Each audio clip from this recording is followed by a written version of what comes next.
Started out alive, man, that was the play. Streaming every night, building up the sway. But as the sight faded, I had to find my way. Now I'm hopping platforms, surfing through the fray. Got my crew behind me, yeah, we call them givers. Chillin' IRL, catching all the rivers. Farkle in the chat, bringing loss to the grind. Talking crypto games while we sippin' Jack Fine. Gives a minute, yeah, we take our time. Living in the moment, the life's a subtle rhyme. From the land down under, streaming through the night. New Zealand's vibes, surfing waves day to night. Always looking for the next thrill, that's where I ignite. Community so solid, always shining bright. Globe and rolling deep and cruising for the height. From the struggle to the stream, it's all just a game. But with the giver found, we're making our name. Jack and crypto profits, life just gets sweeter. Every view and every stream, making life a keeper. Give us a minute, yeah, we take our time. Living in the moment, life's a subtle rhyme. From the land down under, streaming through the night. Got my heart on my sleeve, everything feels right. So here's to the journey, no regrets in sight. Each laugh and each tear, it's a beautiful fight. Keep the wave rolling, let the good vibes flow. We're the givers, together in the show. Gives a minute, yeah, we take our time.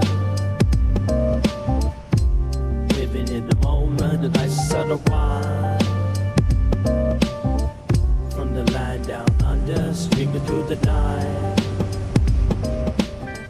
Got my heart on my sleeve, everything feels right.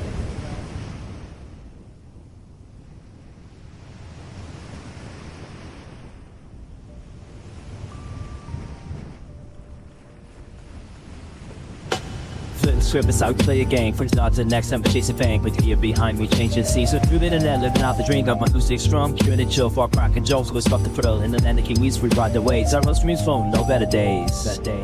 Give us a minute, yeah, we take our time. Living in the moment, the life's a subtle rhyme.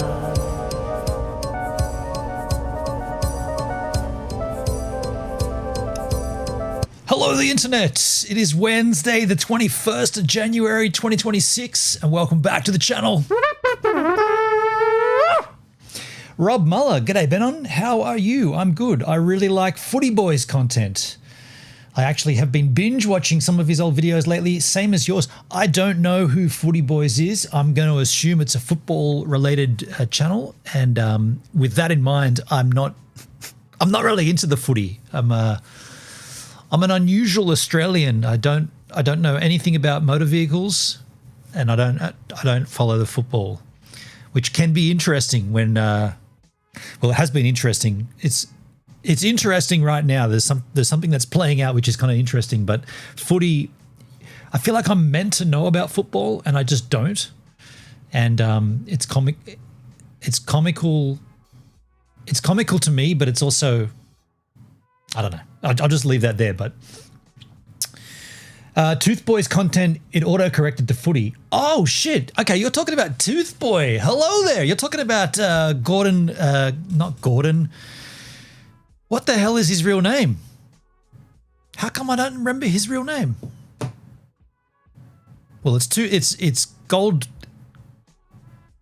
Goldtown Living. Ghost Town Living. What the hell? It's Ghost Town Living. But what's his real name? Brent Underwood. Brent Underwood. I'm a little foggy. But sorry, I did not realize that was an autocorrect and you were trying to say Toothboy. Yeah. So I mean, look, we're really far behind. Let me show you how far behind we are. This is his channel here. Let's zoom it in a little. I believe we are, last time we watched this, I made a golden pickaxe. So we've got to watch this one next. And then there's 1, 2, 3, 4, 5, 6, 7, 8, 9, 10, 11, 12, 13 more videos. I've been told he did finally get into the, what's the mine he's trying to get into? let's give it a fake name, the Utopia mine. It's not the Utopia. He's trying to get into this one mine, and he did get there eventually. So we're going to catch up with one of those videos anyway. I just want to hang out here and I mean, the one we're watching, the one we're going to watch is a 50-minute. Yeah, so I guess we'll be watching just one. They're so long. 10 months ago. Actually, we're not that far behind, really. 10 months ago. It's kind of strange. Like I don't know. I'll just, yeah, I'm just behind. But not working tomorrow. Maybe we'll do another one tomorrow. I don't know. I'm just chill. Man, look at my hideous hair. I went surfboarding today, and wow, the dolphins, my goodness, the GoPro makes it look further away than what it was. I could probably have touched the dolphins. Now, at this point, people often say, well, if you see dolphins, there's no sharks. This is incorrect. This is not right. There are often, and you look at, there's a channel called the Malibu Artist. It's a strange channel name, but he is a drone operator in Malibu in California, and he videos the ocean from above, and he very, very clearly shows multiple times where dolphins are swimming around and there's a great white shark not far also doing the same thing. They're all chasing fish, right? The dolphins do it in groups or pods, and the sharks do it individually. The sharks see the dolphins that are doing that, and the sharks come and also get in on it. And so when these dolphins came today in the surf, just given how much activity and how much activity and how many attacks there's been in the news lately, I've kind of freaked out. I was like, well, actually, I didn't freak out. I was aware what's going on, and I couldn't do anything. I just sat there and filmed it, and I got some great footage, but I was like a little bit tetchy. I was just like, okay, this is interesting. There's a lot of dolphins. Where's the shark? And there was a drone above me as well. I never saw that footage though. I've been looking on the Facebook groups to see if that footage gets posted because I was the only one out. And there was about maybe 20 dolphins. Wait till you see the footage. It's pretty good. I'm pretty stoked. We're gonna run it right really soon. We're gonna run it pretty damn soon. But yeah, that happened out there. I didn't really surf all that well. Funnily enough, my best wave came after the dolphins. So the dolphins might have inspired me because they were catching waves as well. Maybe that was the inspiration. And they did a little loop back. So they were coming from the north heading south. And when they got to where I was, not only did they hang around there for a little while, like catching waves and fishing, but then they also did a little loop back and came back around for a second take. Now, dolphins, we've said this before, or I've said it before on the stream, dolphins are just dogs of the ocean, right? They're just dogs. They're inquisitive. It's like a dog on the beach. The dog will come up to you and sniff your feet, want you to throw a stick or a ball or something. Same kind of thing with dolphins. They're very inquisitive. Quite a beautiful animal. And when they're that close to you, you can hear when they come out of the water, you hear the air come out of their, what's that called? The nasal, is it their nasal passage? The blowhole. Rob, that's incorrect because I've seen dolphins, I've seen sharks. Yeah, man, I know that's incorrect, but people often say that, and it's like, no, dude, don't ever think that you're safe just because there's dolphins.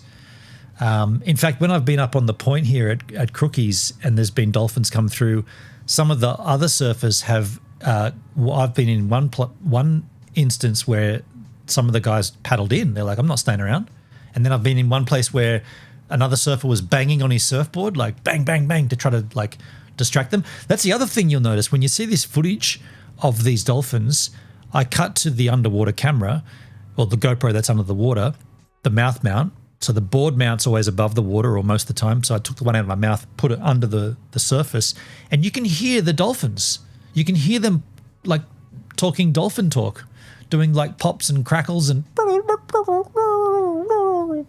I promise you, I didn't edit any of that. That's just raw audio from the GoPro, but you can hear the dolphins talking dolphin-esque. Pretty rad. Pretty cool, man. Like, yeah, dolphins.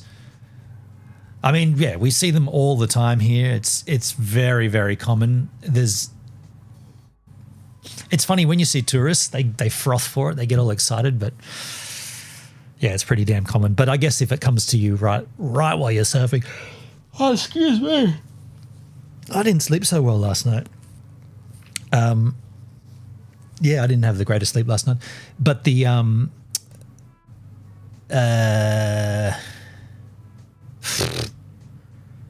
really foggy, really foggy, and I don't like my hair.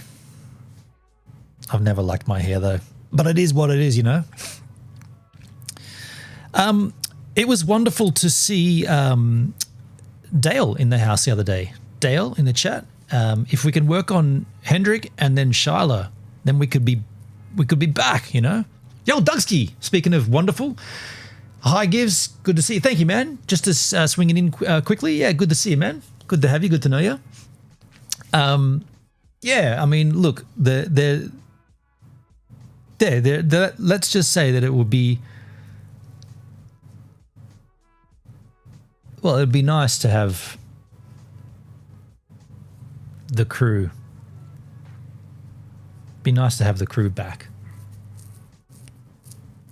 Don't know if that's possible. Doesn't matter.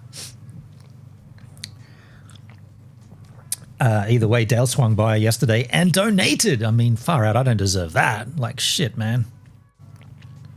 Back to moving trains around. You're shunting. Catch you soon. Thank you, man. Thank you, Doug. Shunt on. I'm not working. Yeah. I put my foot down and I don't think it went very well. I haven't had a shift in, well, this week. That could be the catalyst, you know. That could be the catalyst for me to do something. Do something wild, man. The irony of that is I've just renewed that bus driver authority. But yeah, I don't think my foot going down was a. I don't know. I'm just speculating. Oh, the choppers are out there. Wait.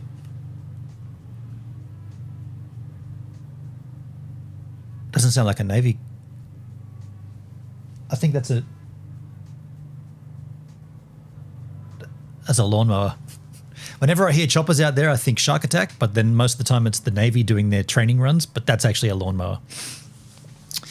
Well, look, how about this? I've taunted you enough, at least Rob. It's just, Rob, Doug came in and had to split, but it's just you and me here. I've taunted you enough with this surfing with the dolphins story. How about I show you the footage? Because it's pretty good. I want to show it to you. Listen out for the sounds of the dolphins. And when we come back, we'll get into Toothboy. And that's going to be with the coffee as well. Hello there. Hello there.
Well, this is weird. Every single wave I've taken is closing out. Yet when I was watching from the shore, right here, there was peeling right-handers barreling as well. Now I don't see anything. It's just closeout after closeout. There is a little dolphin activity as well, and you know, all the shark sightings, all the shark attacks, 4 in 48 hours, all over the state. Kind of worries me that the dolphins are around, because we know that sharks do hang out with the dolphins. They're both chasing fish.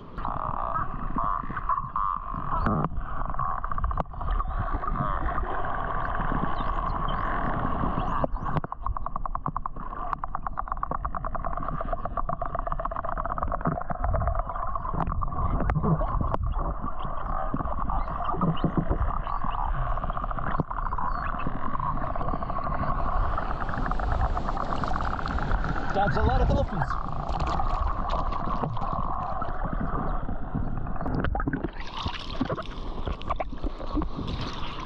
Look at this wave.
The other thing I forgot to mention about that surfing clip is the water. Holy shit, the water is perfect right now. It's almost like, I don't think the temperature, well, that can't be right. The temperature today was quite warm, but it feels like the outside is matching the inside. Like the water is the same temperature as the air.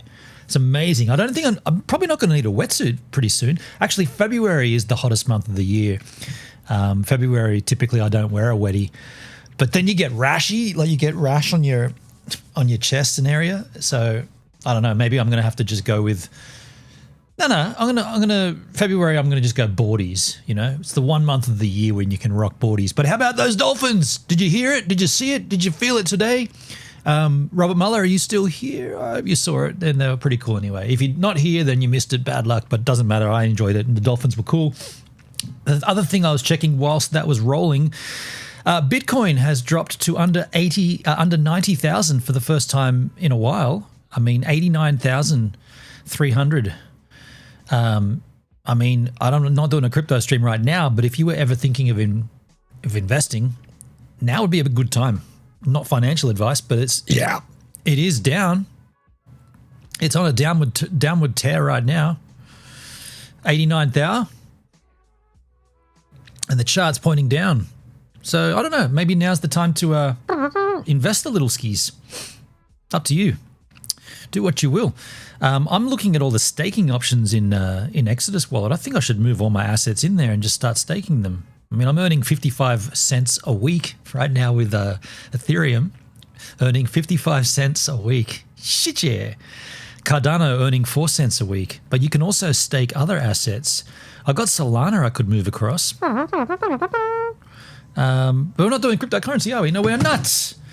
Let us move on and talk to Toothboy. Hello there. Here's the Toothboy channel. No, here's the channel. Here's the content we're going to look at today. I found a 150-year-old silver bar that rewrites Cerro Gordo's history. Dalesky! We're just talking about you before, man. You can't say assets, bro.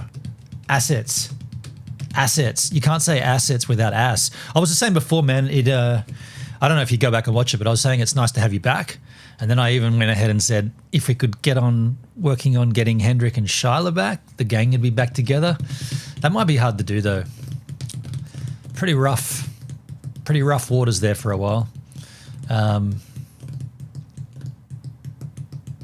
Bands do reform, though. You know, bands do tour after they broke up.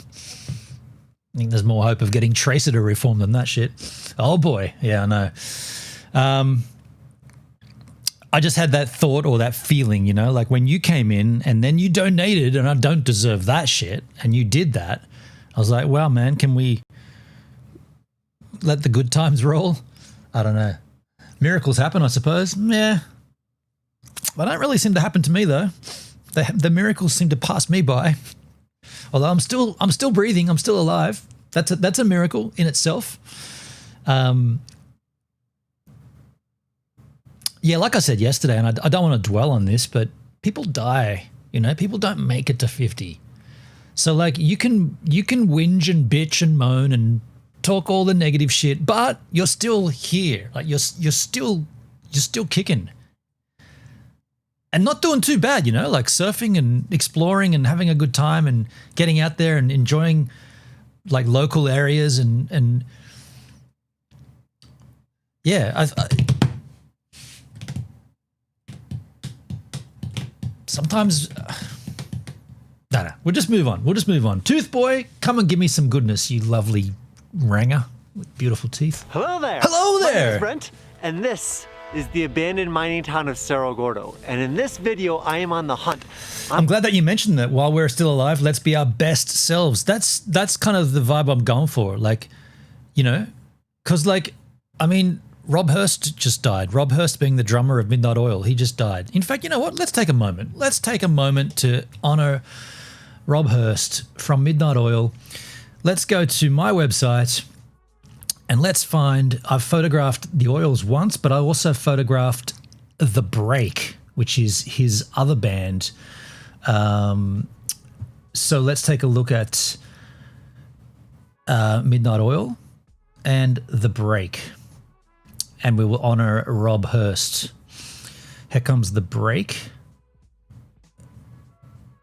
The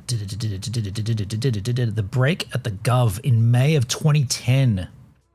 There he is up front with Victor Di Lorenzo from the Violent Femmes. Interesting little lineup of people there, musicians. Sorry, not Victor Di Lorenzo. That's the old drummer. Brian Ritchie, right there. Right there, Brian Ritchie, the bass player. Yeah, here is the man himself. The drummer from the Midnight Oils, he is deceased. He died after 3 years fighting cancer. Let's take a look at Midnight Oil when I photographed Midnight Oil. Why can't I see it? MID, here it is. 7 years later.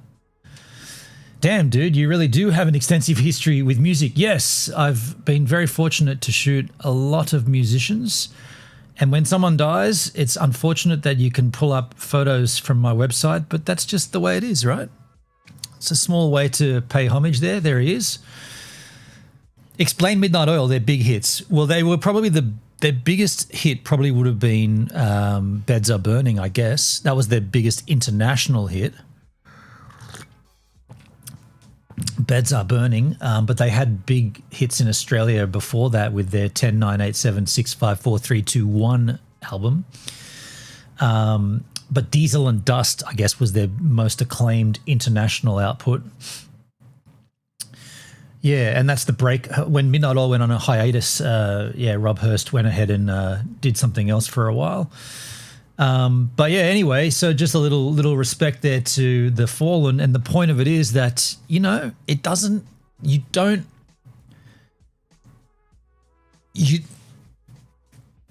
could be all over. Like, I could die tomorrow. I could have died today in the surf. And so, like, fuck waiting around and fuck being negative and fuck being upset. Just go out and enjoy your shit, because bam, that's that. It could be done. You know what I'm saying? Put a little cream in your coffee. You know, live a bit. Go and live a bit. I've been pretty. No, what? Let's move on. I'm not doing that. On the hunt for possibly the rarest artifact when it comes to this legendary mining town. A piece that should unlock all sorts of new history for this town. The key is not to regret things. Fix them if and while we can. Do you know what? But there's also, without going into it, without going down into that, if you can't fix it, fuck it. And keep moving. Keep enjoying your shit. Because, like I said, go and look at those little plaques on that park bench where I park up there in the morning to start my job, and there's all these in memory of and rest in peace, and go to any cemetery. Look on any social media. People die all the time, man. Like, life's about enjoying, you know, like, I don't know, like I've been pretty selfish in the last 13 years, and then it changed. And now I'm going for it. Like, I'm not actually, you know what? I'm not doing this, but I'm not doing that either.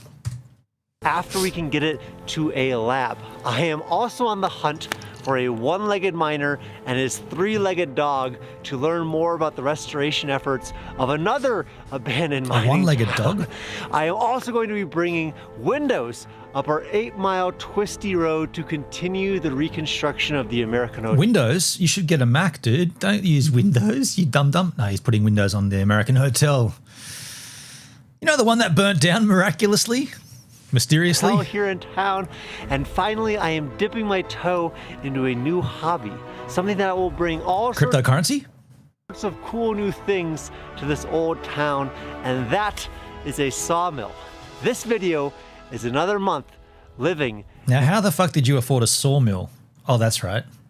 By lying about the content. Oh, shit. In my abandoned ghost town.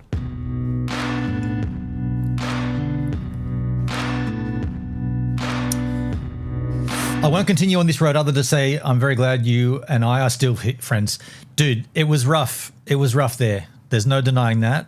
Do you know what, Paul? Do you know what? Look, I won't continue down that road either, but I'll continue down a little and then I'll put the reverse and back it back out. But when all was said and done, I remember what you did for me when I was down and out earlier in the year in a hotel. You helped me through that.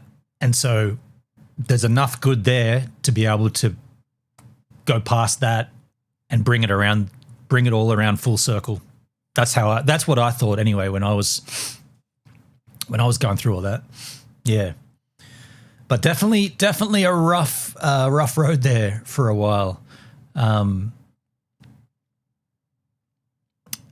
not fair either. Like In hindsight, not fair from me to you, not fair from me to Hendrik, not fair from me to Shyla. Not fair.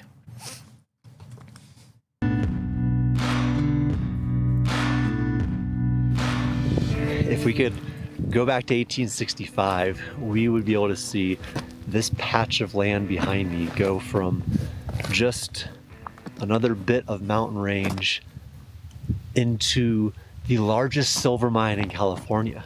We would see thousands of people flocking up the road, from merchants to miners to restaurant owners, butchers, and everything in between. And they would pull hundreds of millions of dollars worth of ore out of this hill right here.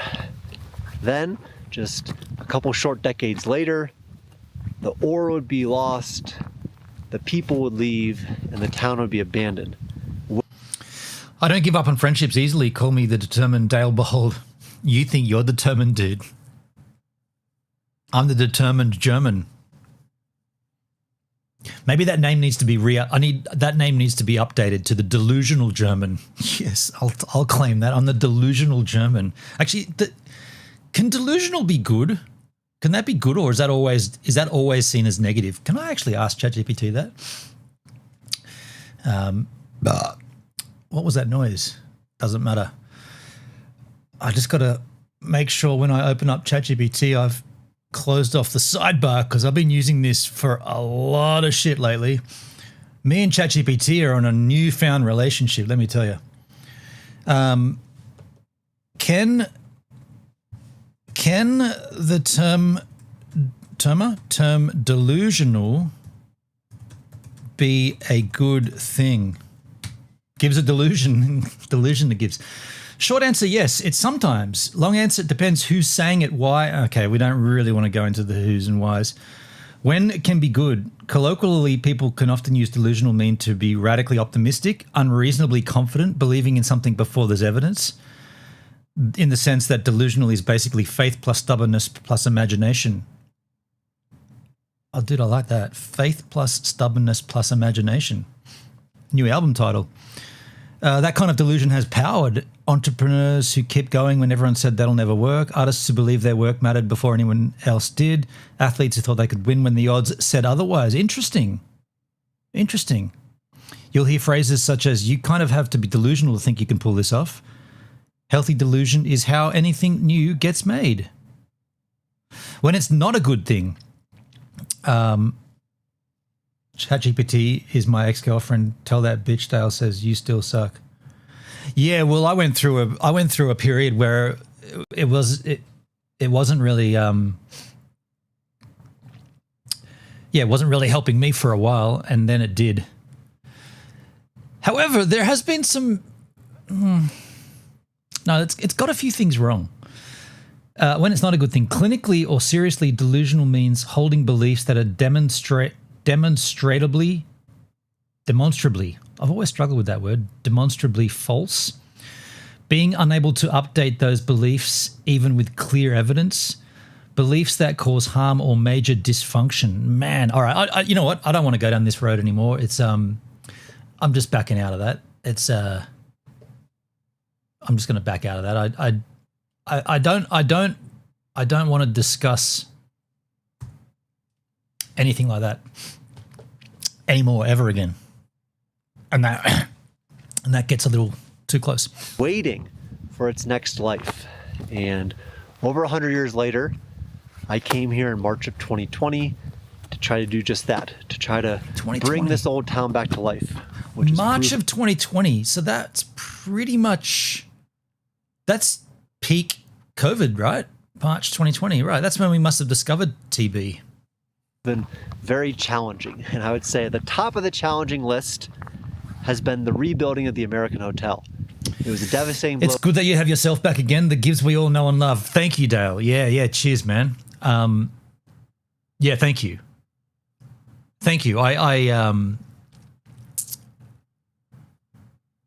That's all I'm going to say on it. Yeah, cool. Okay, me too. So early on that has pretty much defined my experience ever since.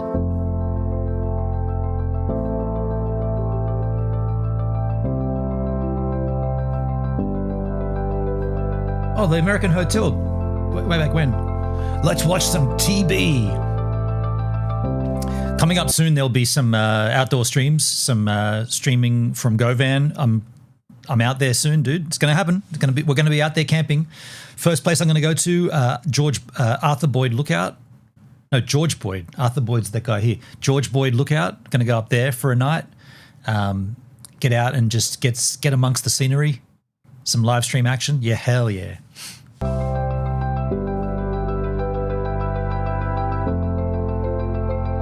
That's a weird shot. Why is it all wobbly?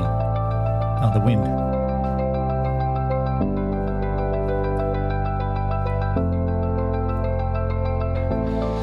All right, and a big update this month. You can see the first of it, but inside there is the windows. And I know you guys have been asking what's going on with the hotel.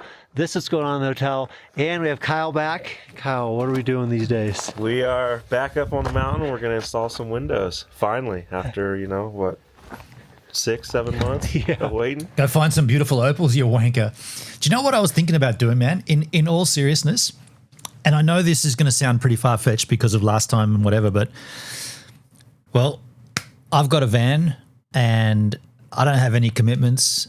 I could just go off willy-nilly and just try to find Luke Campbell, go out Western Australia, camel hunting.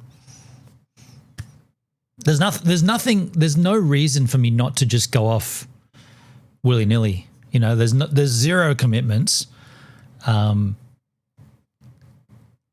Campbell's been posting again on his channel, so he's been, he's up in Broome at the moment doing the camel stuff.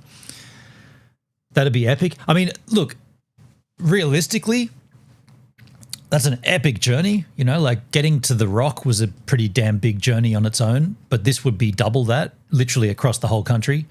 And I don't know which way I'd go. More than likely up the East Coast, so cruise along, go up and spend some time with my brother, do a bit of surfing, and then kind of backtrack almost back the way that I came from that road trip, except maybe go further north into like tropical North Queensland. That's just for all the frogs. I just want to be up there where all the green tree frogs and red-eyed tree frogs and shit and all that cool stuff, the dainty tree frogs and all that. And then cruise across the top of Australia and wind up coming into Western Australia from like up Darwin way, that way. I've never been up to Darwin. And then just whatever, Go back down through Perth. Got some friends in Perth. Darwin seems interesting. Darwin. Yeah, do you know what? I don't really know anything about it. In Cinch, yeah, that was pretty cinchicals. I don't know much about Darwin. Wow, that's the only city I've never been to in Australia now. I've been to all the cities. Yeah, Darwin's the only place I've never been. I mean, that's probably a reason enough to go there, right? It's the only place I've never been. The lag on DLive sucks balls. Yeah. I'm streaming across all the places now. I typed Darwin before you said it. So you say. There's no, wait a sec. Do we have a trumpet sound? There's no trumpets here, man. There's no trumpets. That's the one.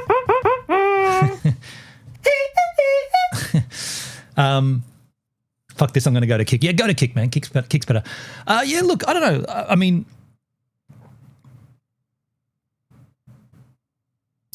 yeah. I really don't know.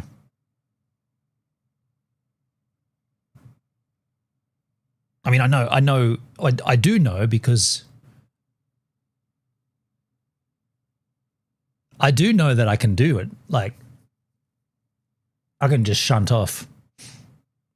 And if I went north, I could leave my toothpick and my surfing gear at my brother's house for the return and come back and do some surfing there. Got to kind of...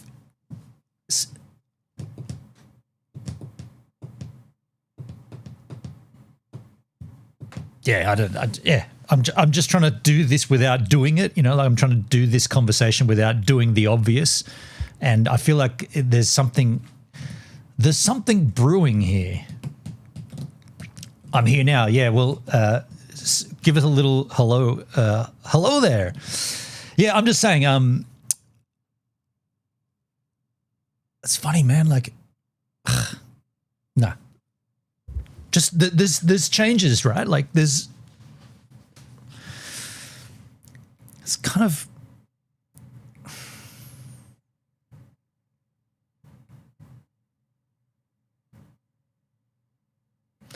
it's strange. You just typed hello there, you idiot.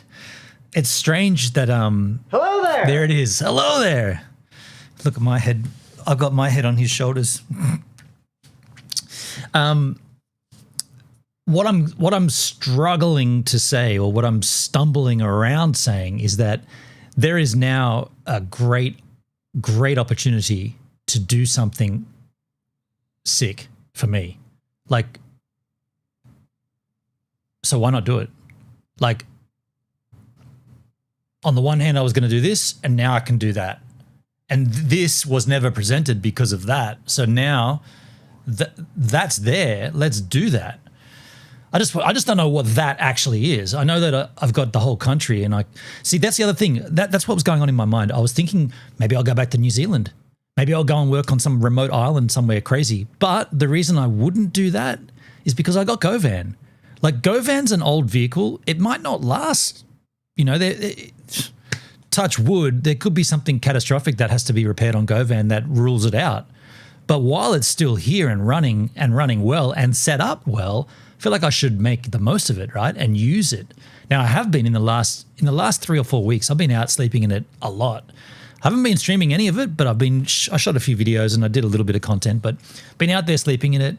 The other night, doesn't matter, but the other night I had a great night. It was pissing down with rain, and it was just coming back to that van after whatever. It was just super cozy.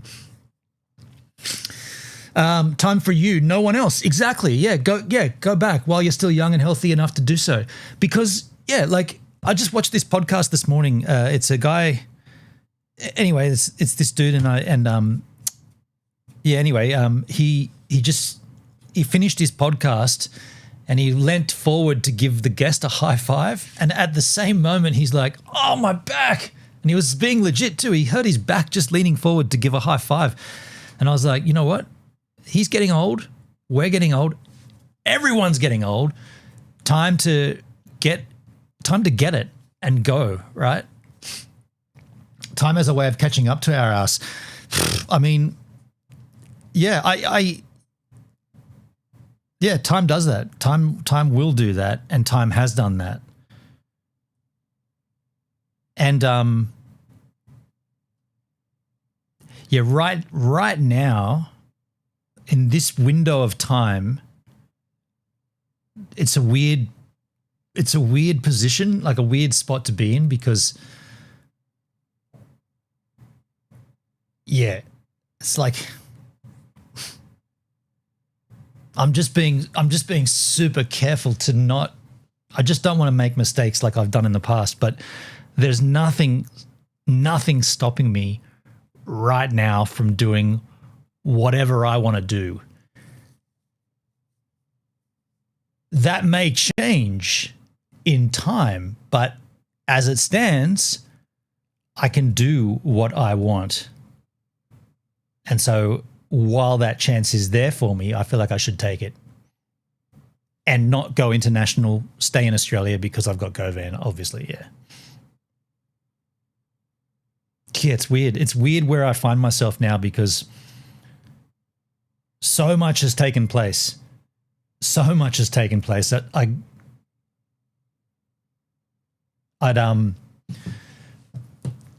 so proud of you. I don't think, Dale, I don't think there's nothing to be proud of for me here.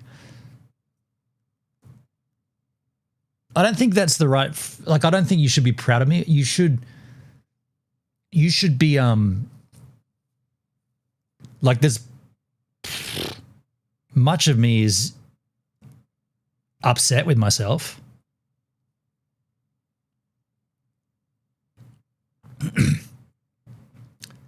Not much of me, some of me.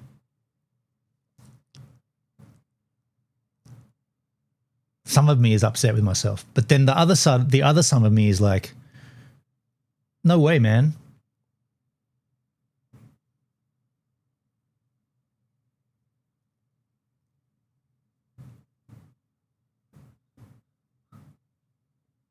We all make mistakes.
All right. Yeah, we're not doing that. So let's move on. But appreciate the nice gestures. Appreciate the nice words, Dale. Let's move back into Toothboy. Yeah, we're ready to go in with them. All right. Well, good to see you back. I'll show the people watching Thank at you. home. So, Hey, how did Toothboy know I was gone for a second? It's good to see you back, Toothboy. inside here, I'll give you a little sneak peek of what we got. If we go in, you got some windows in here, windows over there. But before they were up epic. here, they were 8 miles below us down in Keeler and had to come all the way up to be comfortably right here. All right, today is a day we've been looking forward to for a very long time inside this truck. Cerro Gordo was mostly a silver mine. Yes, back in the day, silver was the main mineral that they withdrew from the ground, mined. Windows for the American Hotel. This has been the big holdup for months now, why we couldn't put on the insulation, why we couldn't put on the siding. And so inside here is the key to continuing progress up there. So we're going to get them out of there, loaded onto the 5-ton truck, because again, the only way to get them up there is the 8-mile dirt road. At long last, these are our windows, and these will be going in the American Hotel. Finally. So now it's just You mentioned that you bought some silver. Yeah, roughly $20 an ounce. It's now valued over $90 an ounce. Is that right? Interesting. I kind of want to do. I want to do more cryptocurrency streams as well. I just feel like, 2026 could be a great year to either go in deeper or to look at something new crypto-wise. Probably just go in a bit deeper with Ethereum, right? That's probably the safest option. putting these up the 8-mile dirt road and not breaking any of them, so we don't have to wait another 6 months or whatever. Let's unload them. Truck can't go up the road, obviously.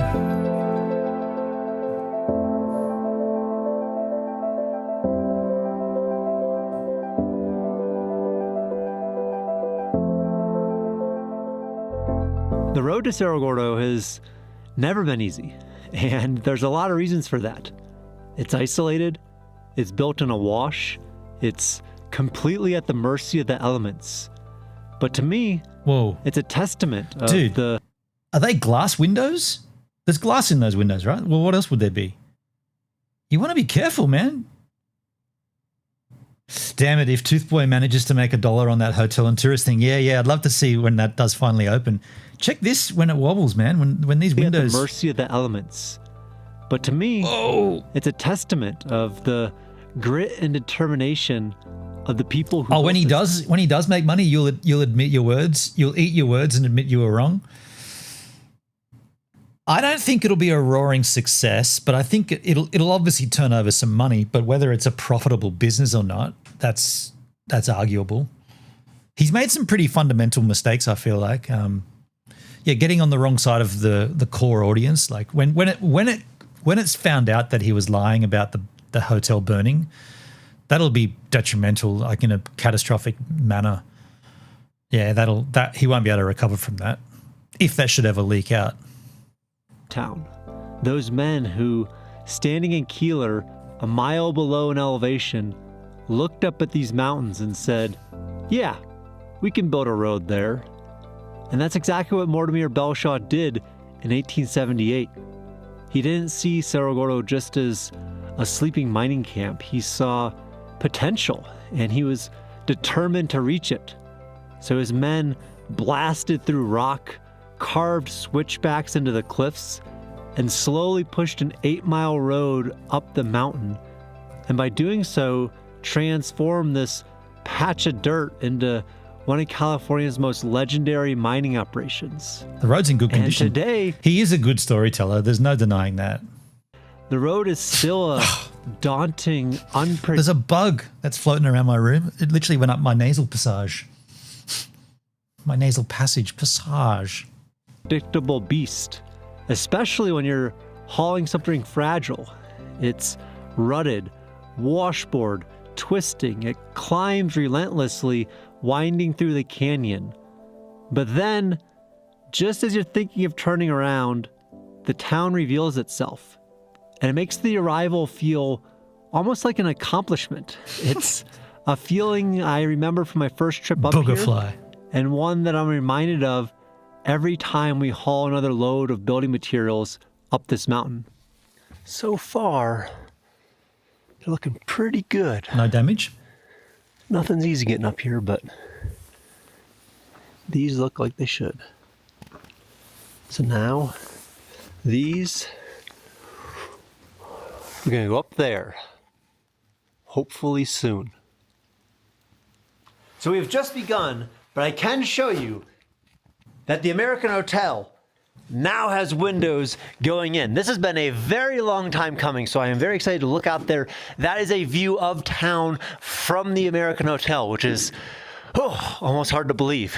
And you can see the windows up here, and after these go in, we have the exterior insulation over here. So this stuff is going to go on the outside of the hotel up against the weather-resistant barrier to make sure that this place stays nice and warm during the winters. It's basically creating an insulated cooler is what we're doing. And so if you go out here and you're wondering, oh, the building looks a little weird right now, fear not. What you're seeing is the weather-resistant barrier. And on top of this is going to go the exterior insulation. Then we have to put some fireproofing because we're in a wildfire area. Then there will be wooden cladding that is new wooden cladding, but it is treated to look old. So this building that stands out so much right now is soon going to look like the rest of town, which I am very... See, what's going on there in my mind is he's spending a lot of money on that, right? Where did the money come from? I mean, it's probably none of our business, right? But he does, yeah. I don't know, like where does...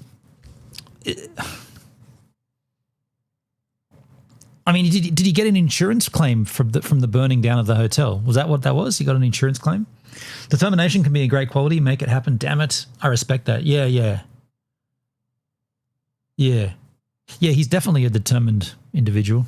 Very excited about. And so as these windows are going in, I am just stoked because typically this time of year we have, you know, knee-deep snow everywhere through town, so no progress is possible. So the fact that all of these windows are up here and some of them are going in is amazing. Whoa. Is he using Suno to make music now? Today we are on an amazing adventure to meet the one-legged miner and his three-legged dog. That is Ross out at Tacopa Mines, a huge mine complex from the 1800s that just has a ton to explore. So I'm very excited to check it out. That's where we're headed.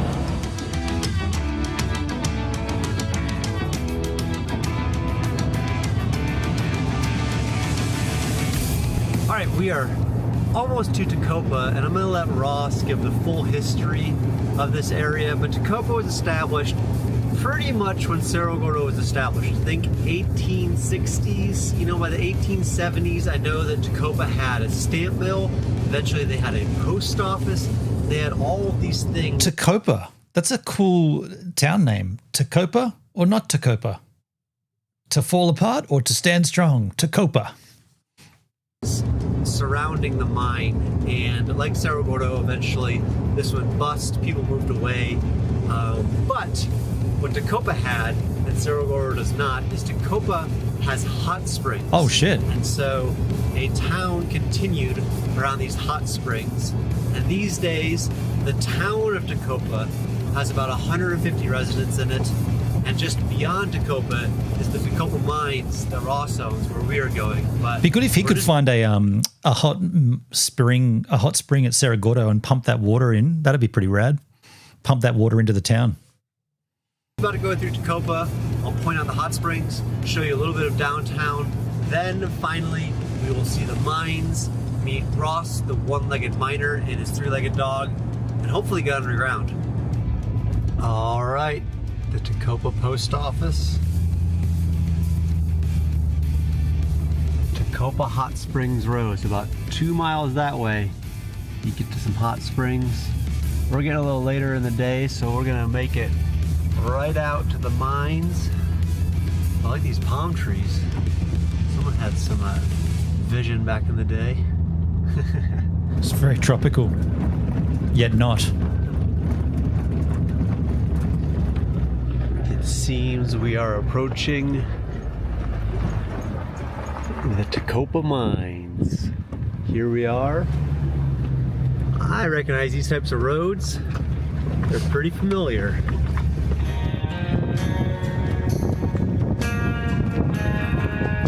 Get a windsock, dude. My name is Ross Dykeman, otherwise known as the one-legged miner out here at Tacopa Mines. And I've been out here for just over 3 years now. Having purchased the place as a retirement property, and didn't really mean to come out here and buy a mine complex. And this guy presents pretty well to the camera, hey? He's just chilling. I'm talking to the camera. Has he got his own little channel as well or something? Set up as a museum. Mainly it was going to be my place to get away from the world, and after 30 years of work in public safety, EMS, and law enforcement in the big cities, as I was looking for property, I kind of stumbled across this place by a fluke. Once I realized how historic it was and how impressive it was, I had to have it. And then I couldn't really keep people out of it because it's just so special and spectacular. And a lot of people liked this place before I got here, so I set myself up with my first ever social media. I told you he's got a channel. I mean, I can spot that shit straight away, right? Just the way he presented on camera. He's got his own channel. Not quite as big as Ghost Town Living, 10,000 subs. He might have done this, you know, as an inspired by. Well, there's Brent right there. Yeah, he's been inspired by Brent. Here's that fucking booger fly. Get out of there. Oh. Apologies. Media account, it's Tacopa Mines, and reached out to people to say, look, yeah, I bought the place. I know the rumors are already out there that somebody's got it, that's closing it off or sealing it up. That's not the case. I want to preserve the place, and if you really like it and want to come out and help, yeah, come on out and join me. Let me guess, you're going to have a hotel that's burnt down as well? and then you're going to bring it out for Airbnb stays, and you need people to support you. Gotcha. Rinse and repeat.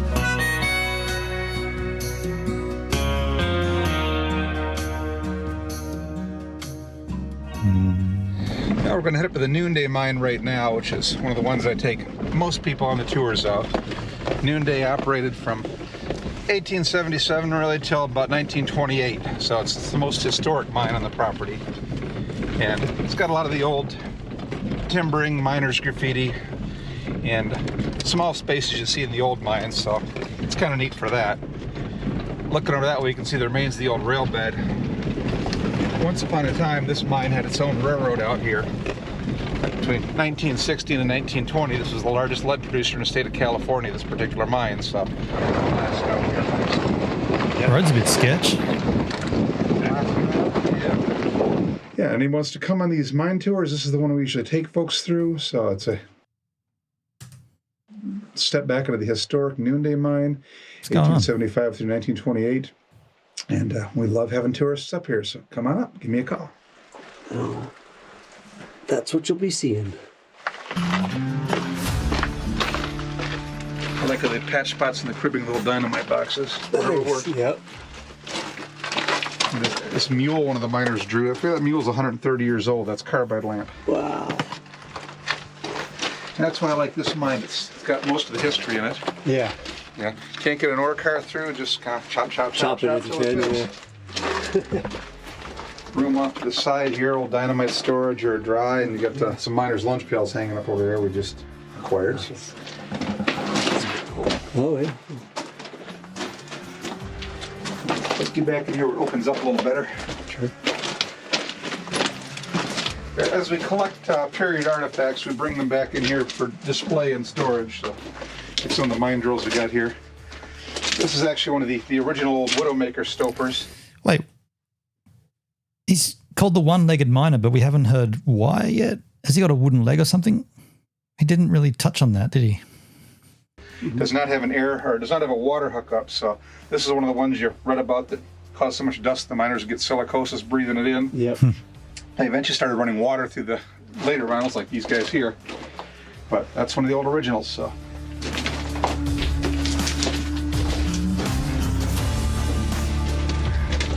There we go. Step back into that section there by the rock. Yep. Probably another trap. And turn around and look above me. President Harding. That's cool. Yeah. Got a little political commentary from the 20s there. Yep. Also another KKK logo over here.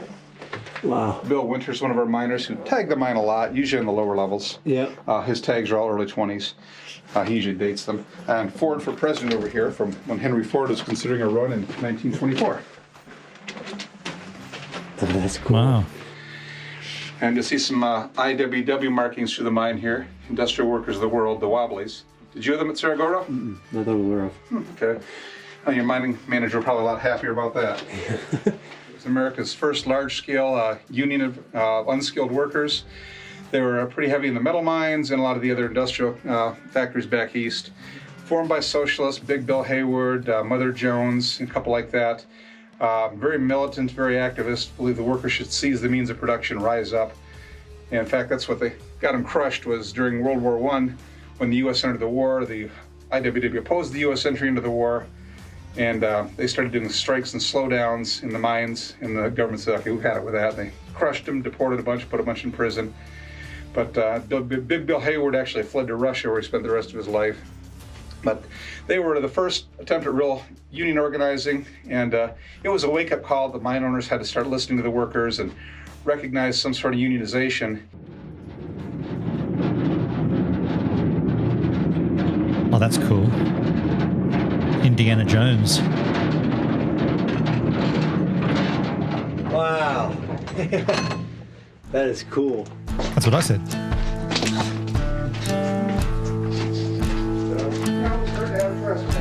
All right, a couple awesome days exploring the mines up here at Tecopa. There's so much to see up here, you could spend a month. And now we're actually going into Tecopa proper.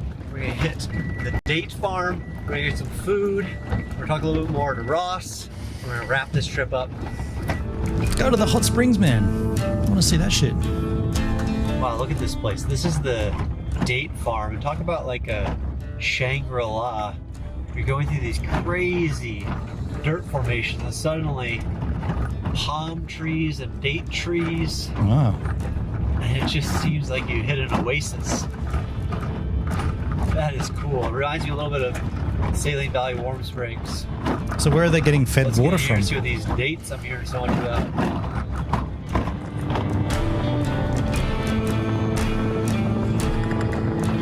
So after a fun day of underground work and surface exploration, we're now at the famous China Date Ranch here in Tecopa. Wow. This is a natural oasis and has been the center of social activity since the mines and the ranches were running here. It's currently run by Brian Brown and his family and some nice folks in the shop, except for Sarah. Anyway, you come to Tecopa, you got to come to the Date Ranch here. It's been one of the biggest attractions out here. It used to be a small garden that a Chinaman named Fu set up back in the day to raise vegetables and fruits for the miners and the ranchers. It kind of morphed into a ranch down here, and probably made more money than a lot of the mines did, because everybody needed stuff here. And eventually it's morphed into a date farm here. They brought a lot of these date trees in from Iraq, and they grow dates, and they have dates in packages, date cookies, date bread, date cookies, date shakes, and smoothies, and all kinds of wonderful things. If it's made from a date, you can probably get it here. And Are they out of date? the ride down, as you saw, is definitely worth the trip. So we love this place. It's definitely a Tecopa institution and world famous. And you can order this stuff online, China Date Ranch. Can you and swim? I'm not getting a bit of a nickelback for that endorsement. Renegotiate my contract with Brian. Yeah. All right.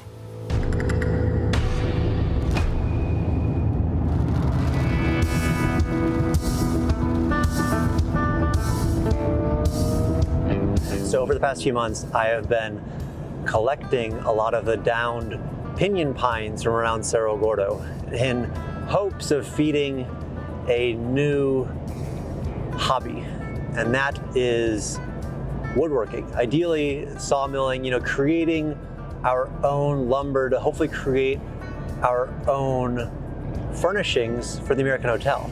I first got a sample taste of this when I was up in Washington milling some wood with my friend Jason, and so far I've collected some downed trees, I've brought them to our hoist house, and I've tried to use an Alaskan mill or a chainsaw mill, and it has just been not the most fun with this pinyon wood. But today I am headed to pick up a portable sawmill from Norwood. I am very excited about this. It's been in the talks for a while. They are at a trade show about 3 hours from Cerro Gordo, so I'm on my way there now.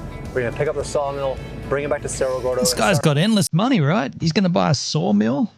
Well, let me guess, it's donated. Creating some lumber that'll hopefully be used for the furnishings of the American Hotel. So a rainy day, good day for a road trip. We'll go check out this sawmill and show you it in action.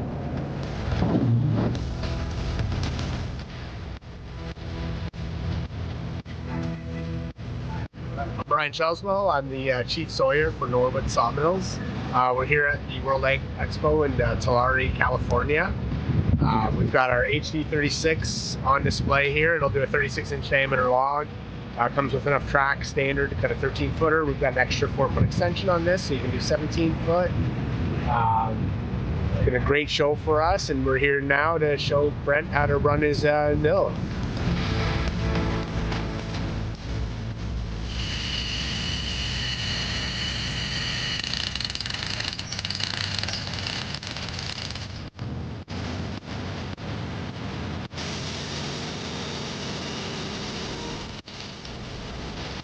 This is interesting. I have no idea how this stuff works.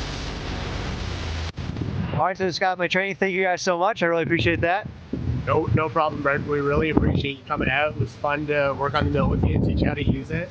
You're going to have a lot of hours of enjoyment out of it. Any questions at all, whether it be on the mill itself or how to mill up the logs, please don't hesitate to ever call us. We got lots of people that are really helpful to get you going. But enjoy your meal, and it was a pleasure. Yeah, absolutely. Thank you so much.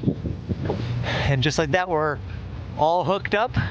And the next stop for this mill is Cerro Gordo, California, and some pinyon pines. I'm excited.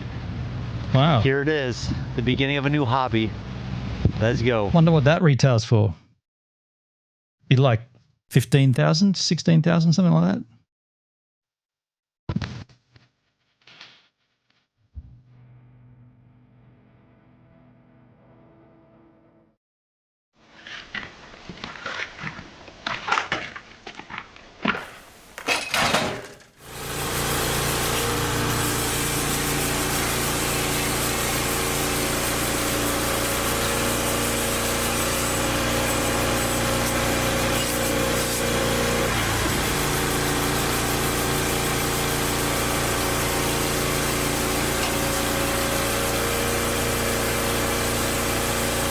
I'm gonna run out of logs soon. I've been just milling and milling and milling. And all these pieces you see, they're all true 2 inches. They're really narrow, but they're pretty thick.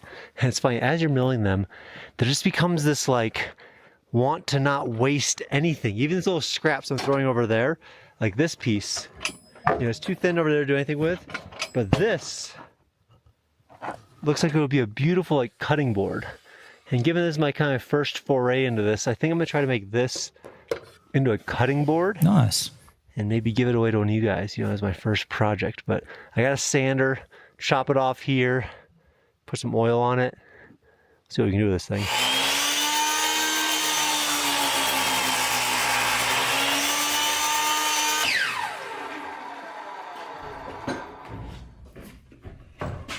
All right, I think arts and crafts is over for the day, but I have some beautiful, truly 2-inch thick planks over here. They're a little wonky. They go all over the place because they're pinion, but look at those things.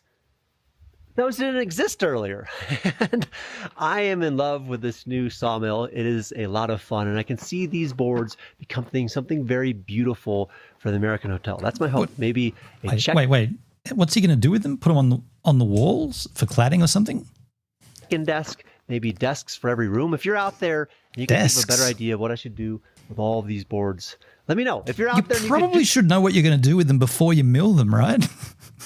do something better with all of these boards. Let me know. If you're out there and you have a favorite YouTube channel that's woodworking that could make something really awesome for the American Hotel with this wood, tag them below, send them my video, connect us, because I am excited and I want to make something really cool and lasting for the American Hotel. Today my arts and crafts was this little cutting board that I stamped with Cerro Gordo, and I'm very proud of it. Now I'm looking around, every scrap looks like a cutting board to me. But that's probably what most people that get into woodworking feel like when they look around at scraps. But like I do a lot of these things, I'm going to give this to one of you guys. There'll be a link below. It's free to enter. I love kind of giving away my first iterations of new hobbies, so you guys can have this cutting board in your own home. But again, let me know what I should do with this wood. I am very excited about this. It's gonna be a great winter project, and so be on the lookout. There's gonna be a lot more milling happening. Thank you to Norwood for sending this and sending me on this quest of a new hobby. I feel sending it? They gave it to him? Shit. Great, and I think there's gonna be some great things coming to Cerro Gordo. Let's check the description. Maybe there's a affiliate link. CerroGordoKit.com. Follow my Instagram, Cerro Gordo store, mailing address. Doesn't mention that doesn't mention the mill. Okay.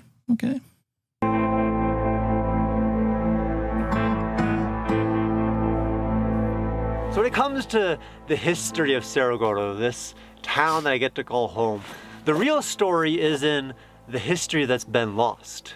This town was established in 1865 as a booming mining town in a period when record keeping wasn't exactly the best. And I think compounding that issue is that the courthouse for Inyo County that would have held a lot of these important documents wasn't even constructed until 1869. That is when we finally had a place, a repository for whatever records could have happened up here at Cerro Gordo. And 3 years later, in 1872, that courthouse was knocked down and the documents within it were destroyed in an earthquake. So we lost all the way up to 1872. Then a new courthouse was built, everything was great, and in 1888, that courthouse burned down to a fire. So we're up to 1888 with no records. Then they rebuilt the courthouse. They thought it was going to be great. Then they decided, you know what, we need a safer courthouse. So they built a fourth courthouse in 1919. So we're talking during Cerro Gordo's active years, there were 4 courthouses that would have held the documentation of actually what was happening up here at Cerro Gordo. You know, this town was so infamous, was so popular in its day, that we're lucky that a lot of newspaper reports were written about it, but true historical information about this town is very, very difficult to come by. And I think over the past 5 years of living here, that is one thing that I have taken upon myself to try to compile the clearest picture of Cerro Gordo's past that ever existed. You know, I feel very fortunate to live in a time when that's By virtue of making these videos, he's not only doing that, but he's also documenting it for the future, which is pretty rad. possible. You know, these newspaper articles are now digitized where I can scan through them infinitely faster than anybody could in the past. We have the books that were written about this town when this town was truly a booming mining town. I've been fortunate enough to be able to speak to the direct descendants of people who actually lived up here and worked up here to compile that first-hand research. You know, we've taken extraordinary steps like 3D mapping the mines to actually understand the things that were happening here and trying to compare those to the reported things that sometimes the books might have fudged one way or the other. And I think the biggest mystery, the thing that I always talk about and everybody talks about this town, is the actual production of the lead and silver here. You know, there's reports that this town produced $500 million worth of minerals, that these bars were making hundreds of millions of ounces of silver and all of these different things. And when it gets down to it, there wasn't great reporting on the ore itself. You know, that we know that they created these lead and silver bars actually right here in the smelter that I'm sitting at, but the composition of those bars, the true percentage silver versus lead, which extrapolates out to the entire production of this entire town, is very murky. And so today, in my most recent quest to fill in the missing pieces of this town's past, I am hoping to get my hands on an original, maybe a few original Cerro Gordo lead and silver bars. These things are extraordinarily rare. There is less than 10 known in existence. But I recently met somebody down in Lone Pine that has told me that they have some. And so I've done a little bit of research. It seems like it might check out. But today, my goal is to go down to Lone Pine. We're going to try to get our hands on one of these fewer than 10 in existence Cerro Gordo lead and silver bars, take it to a lab and truly find out what the mineral composition was here at Cerro Gordo and see what that story is that tells about the entire history here. Interesting. I am very excited, so we can get in my truck and head down to Lone Pine.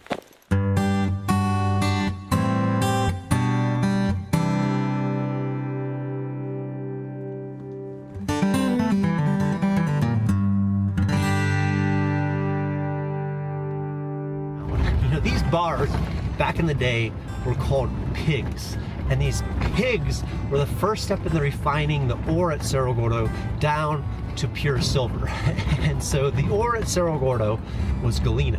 And galena is lead, silver, sulfur, some silica, some other impurities. And up in town, they would take the ore, they would crush it up, they would add in a flux, they would heat it up, they would get out the impurities, and they would pour what was left into these molds of pigs, and they would call the bullion that was left base, and this base would be pure lead and silver. And depending on the literature that you read, these bars would be between 80 pounds and 88 pounds, and they would contain anywhere from maybe a few percentage silver, you know, 1 or 2% silver, all the way up to, I've read, 20-30% silver.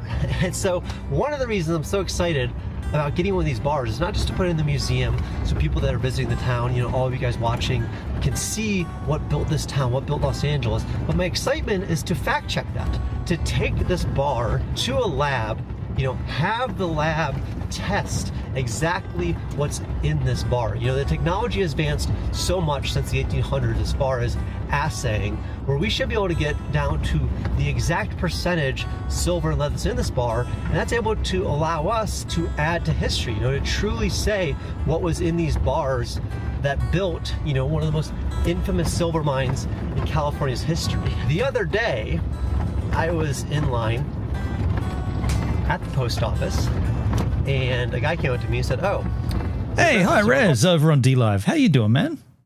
Hi Rez in the house. Yeah, DLive representation. right?" I said, "Yeah." And he goes, "Oh, I have something you might be interested in." I was like, "Oh, what's that?" He goes, "I have some original bars from Cerro Gordo in the 1800s." I went over to his house. You're good. There You're in his very well. garage, just Nice. collecting a little bit of dust, were these bars. Good to see you, One man. of which has a stamp Union, which is the biggest mine in Cerro Gordo's history, and the other was Cerro Gordo with a little VB on it. And the VB Victoria Bitter. No, it does not. refers to Victor Beaudry, one of the original owners here, who owned one of the original smelters. One of the last Check streamers out. on DLive. Endangered species, protect me at all costs. Are you exclusive to DLive, dude? Are you restreaming out from DLive into other platforms, kind of like what I do and other people, or are you just doing DLive? Because that's an interesting take in 2026 to only be on DLive. I understand correctly, they've reduced the streams to 3 hours max.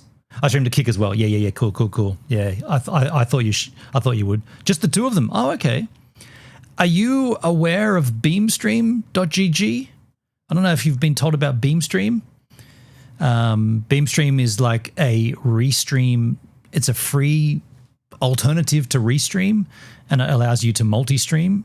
I'm using it right now to multi-stream to all the places. No, the 3 hour max only applies to select channels that ran 24/7 loop content. Oh, okay. That seems fair then. That wasn't mentioned to me, and I guess I didn't really read anything. I didn't see anything in the terms of service about it, but someone was explaining to me that that's what DLive have done, and you can apply to do longer streams, 4 hours kind of thing, if you're in good standing. And I was like, well, there's no point me applying for that. I'm definitely not in good standing with DLive. People complained and they got their channel back. Oh, okay. So the 24/7 loop stream community complained about that. Interesting. I know they've dumbed down the resolution to 720/30. However, having said that, I'm streaming right now on DLive 1080/30, so you can still do 1080. As a verified partner, it's my duty to represent the platform. Shh, I don't represent DLive. There's not much there to represent, is there, anymore? You know what? Let's take a pause here on TB. Let me just bring up the DLive machine. I just want to have a little squiz. Kick is important to me more. Yeah, Kick. I don't know, Kick seemed to be pretty good for a little while, and then I feel like Kick is now just I don't know. Kick seems to be a difficult place to get any feet, let's say. So this is the site DLive as it is right now. Here is Talk to Me. Oh, sorry, that was the category. This is Ghost Politics. Scooby Dooby Do Right. Miss Fireman CV. Groovy Monkey. And Just Rev. I better be careful here. You might see some extreme content, given that you can broadcast XXX content on here. Do you know what? Look at that. I still get, isn't that interesting? On my thumbnail for my stream,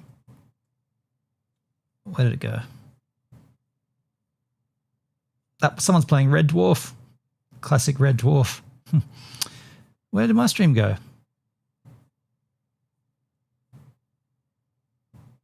Where did my stream go? It was just there a sec. Oh, there. I still have this Crypto Superstar banner on the top, like left-hand side of my content. Interesting. What's this Winter Carnival? D-Live incentive program, Warm Winter Carnival. What's this? Event ended. Okay, we missed it. Oh, what a shame. Shit. What's this notification? Dale subscribed. That's right, yesterday. You know, we haven't done for a while, dudes. I'm stubborn. I'll go down with the D-Live ship. Yo, Dale. Me too.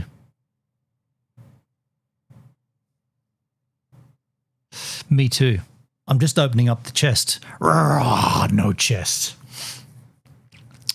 This should go to High Res and Dale, obviously. 177. Are they called lemons anymore? What are they called? Haven't opened that for a while.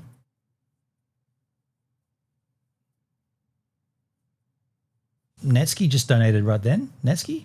Was that today? Yeah, that was just now. They're now called Are they now called diamonds? Yo, Outdoors Woman, Giggle Pickles over on Twitch. Hey, Gibbs, how you doing? There you go. Dale, Netskis, and High Res got it. There you go.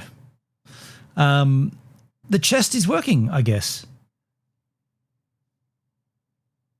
Was lurking while doing dishes. No worries, man. Yeah, we haven't opened that up for a while, I guess. It's been a while since I've been in there and had a little lookskins. There it is. Let's get back to TB, Tooth Boy Machine. And so I took some photos. I consulted with some. Sorry, High Res. If someone donates to you, the diamonds convert to coins in your wallet. You can only cash out coins, and you can only convert coins to diamonds. Hang on a second. That seems like something I should learn about. Say that again. If someone donates to you, they donate diamonds, they convert to coins. You can only cash out coins, and you can only convert coins to diamonds. The fuck are you saying, dude? Hold on. That doesn't make any sense. That doesn't make any sense. If you can only... I've just closed it. Let me open up the channel again. History, one tab that was just shut. Gives a minute, D-Live. Go to your wallet in panels. It does make sense. Okay, let me learn about this. Here we are on Gives a Minute. Wallet in panel on this panel. Nope. Over here, wallet. Here we go. Here we go. I've got 3,000 diamonds.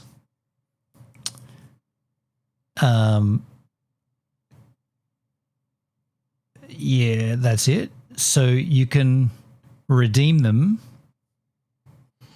Please be noted, each user can only perform this conversion once. So wait here, okay. Now go to earnings, okay, my bad. Earnings. Balance, 309. You can only do this once. Once when? Forever? What? What if I get more donations though? The redeem feature was added just for people to do one time after that they made this change. I don't understand. Crypto. You can turn as many diamonds into coins as you'd like for one time. But you can free your money if you want to withdraw it. But you can only do it once ever in your entire history? Huh? That doesn't make any sense. What if I do 309 of them now? After it's done, all your diamonds are locked into the system. You cannot remove them because you can't turn them to coins.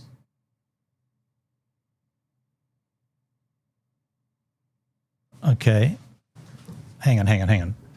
So I've got diamonds up here. So you're saying that these diamonds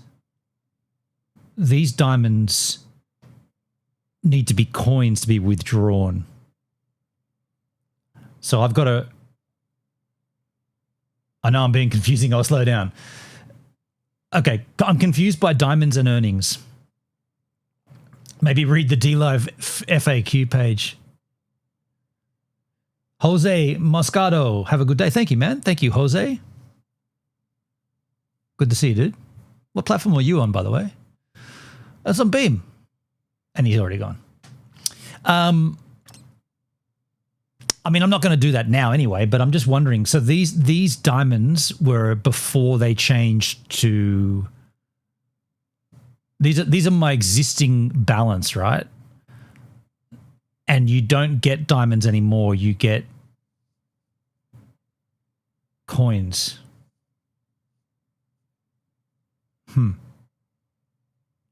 Yeah. So this is what was already in my wallet beforehand.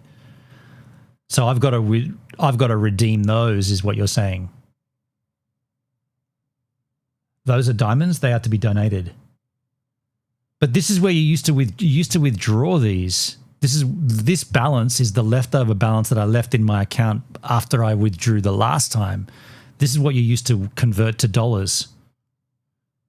You can one time, if you'd like, turn them into coins so you could withdraw them. Yeah, okay. So and they're saying that you can do that. It makes sense. You can do it once because you're never going to receive these diamonds ever again. That's the old DLive. Convert them to coins and then you can withdraw them. I get you. Yeah. And then your earnings come in here from donations, 309. Yeah, I see. That makes sense. So when I'd convert, if I converted this, it would go into here. The balance would be 3,309 approximately. And then I could convert those into coin. No. You can convert the coins to diamonds, but you can also choose to get paid. Yeah, I see. Yeah, I see. All right, it makes sense. It's just a little bit more confusing, right? They've gone and changed it just to be, I don't know, to be funky. It does make sense though.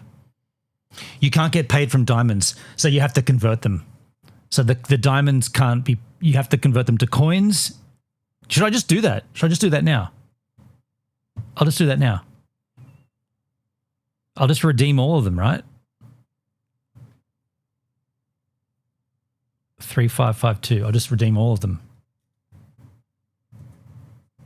Makes sense, right?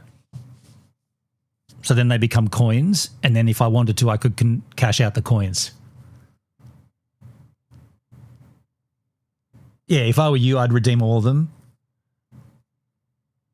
Then you can either withdraw them or convert them back if you need diamonds in the chest. Exactly, yeah. I mean, this is just a hangover from the previous system. So yeah, confirm that. No transaction fee. Redeemed. So now if I go to earnings, there'll be 3,000. Yeah, so there you go. Yeah. Yo, Grahimi G. How you going, mate? Grahimi G. How you going? Over on Twitch. And then if I wanted to get paid, I could get paid out by those coins. Right.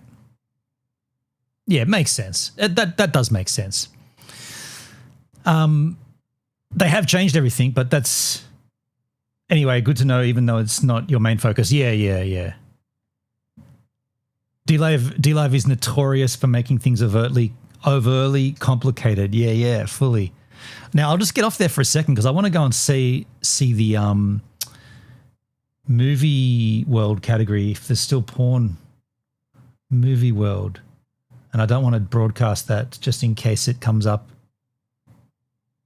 there. Yeah, okay, I'm glad I checked. There is tits on the radio. It's just one channel by the look of it. No, there's an anime one. Let me just bring this up. Please select your age group. I am over 18. Forbidden sounds better here. Yeah, full porn. 0 viewers on Kick, but 6 on DLive.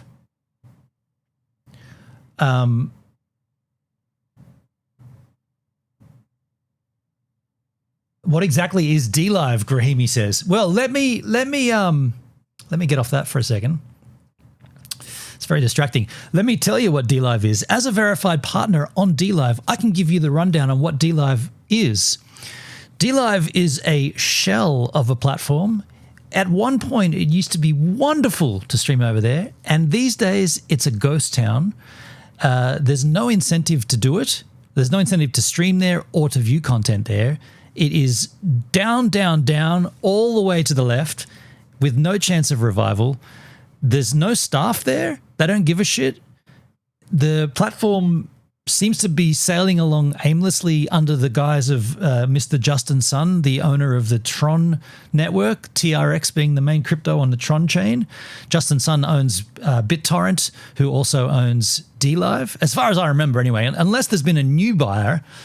And yeah, the problem is that there was a point in history where that website, you're looking at it here, was a great place to stream to with a solid community of viewers and streamers. And over the years, it's just gone downhill so badly.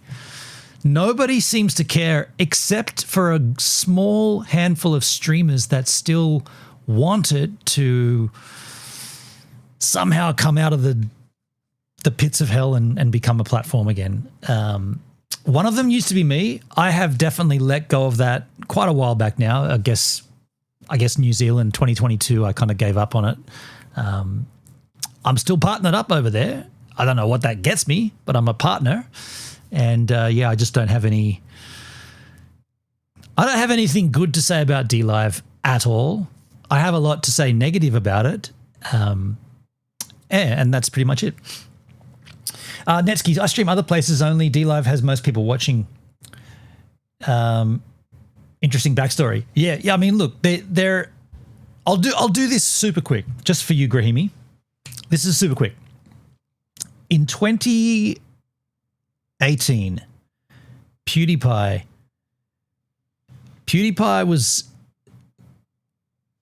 approached, sponsored, contracted by DLive to stream exclusively on DLive for 12 months. This is when DLive was what I consider the golden era of DLive. Why do I refer to it as the golden era? It was unique because it was the only platform where, as a viewer, you would earn a token by consuming the content. So you would earn, there's two ways that you'd earn. You'd earn by watching content and your chest would grow, and streamers could open their chest and give you rewards from their chest.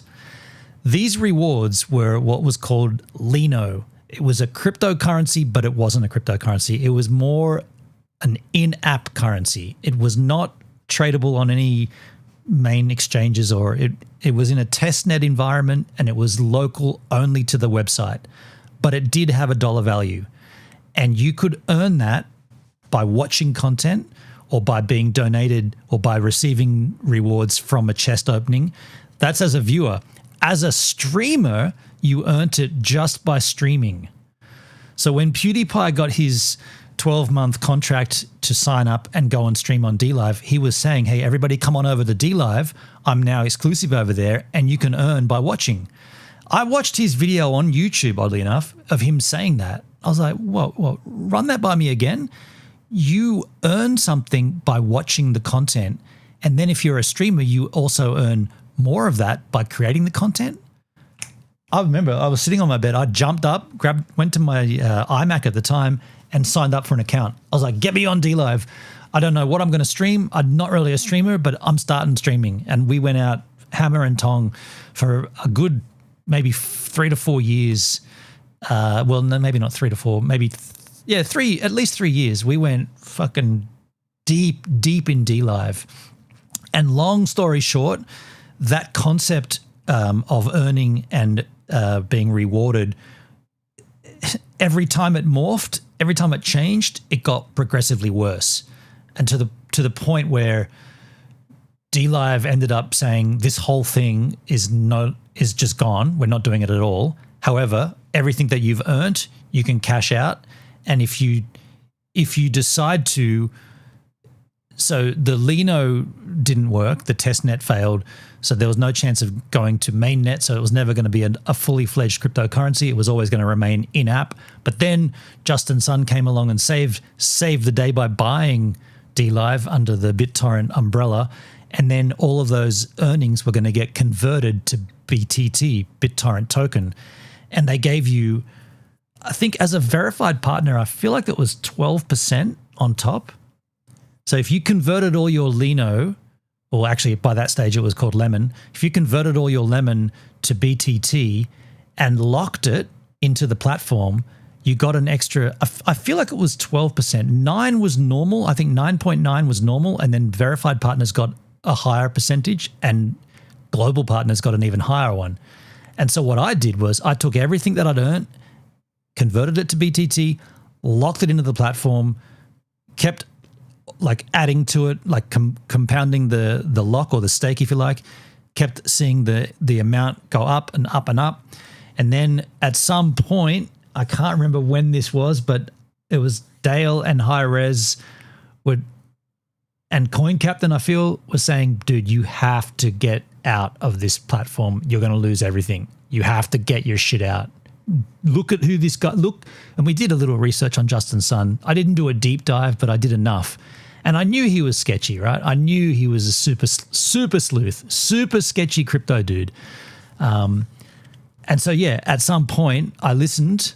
Took me a while, but I did listen, and I took everything out from DLive, converted it from BTT, bought Bitcoin, bought some Ethereum, bought some Monero, some other altcoins, and basically began my cryptocurrency journey. Now, I don't mind saying this because this is the nature of what happened during that time, and everybody that was here knows it, but that netted me around about 38,000 US dollars. So when you say what was the golden era of DLive, me as no one, like literally starting from zero and streaming daily. I did daily for like almost 2 years. Maybe I missed a few days, but basically we streamed every single moment I could. And all told, I came out of that with about 38,000 US dollars. Literally from streaming on DLive. And I amassed about 8,000 followers. We had a great community. We had long forms. That's going to be weird. That's going to be weird. We had long form streams here. We hung out. We drank beers. We saw sunrises. We went IRL streaming. We just like, don't forget that every time I streamed, I was earning. So there was no, there's tits on, there's anime. Dude, Grab ya, baby. grab ya, baby. There's on the homepage of DLive, I can see tits and us. I can't have that up, man. It's too distracting. Just go to my homepage. So there was every incentive to really give it a good nudge, like really get in there and form a community, get some content, whatever the content is, get it together and start. Like I didn't know what I was earning at the time. I didn't know what was going on. I was just like, I'm getting all this Lino and shit. What's going to go on with that? And then it was like, well, you could probably convert that into real crypto. And I was like, crypto? I heard about that. That's how I began my crypto journey. That's how I began what I consider now the best move I've made of my life, to get a portfolio of cryptocurrency before it's blown up. And like I said at the very beginning of this stream, right now, Bitcoin's trading at 89,000. It's under $90,000. If you are thinking about getting into crypto, do it now. Use the hole, bridge the hole, or fill the hole. 89,000 for Bitcoin right now. Get in.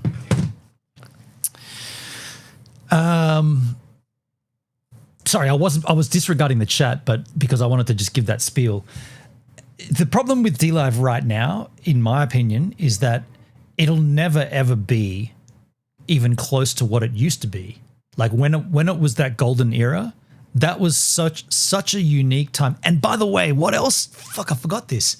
During that period, COVID happened. So if it wasn't already good enough, the entire planet had to come inside, and there was so many people watching live content that my streams were popping because everybody was at home self-isolating and sitting indoors for like 9 months. So that period of COVID was like, what an absolute, like, apologies for the being, I don't know, insensitive. People died and everything, but for a live streamer, that was the blessing of a lifetime. Like that was the greatest time. If you already had something in terms of an audience and a platform, and then COVID hit, you cashed in. Like it was a no-brainer. You just needed to stream. And that's what we were doing. We're just sitting here streaming.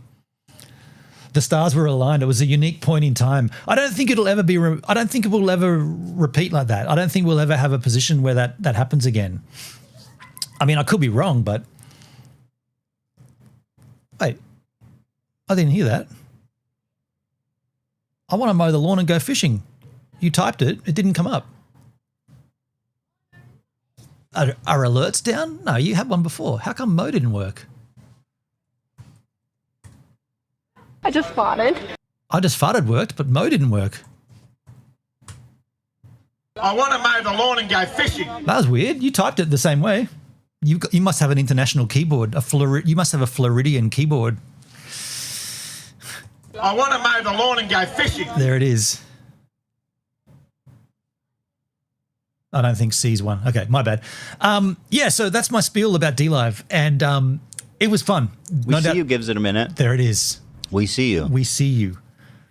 Yeah, that was a great time to be alive, and well, you know what? There's always the future, and here we are in it.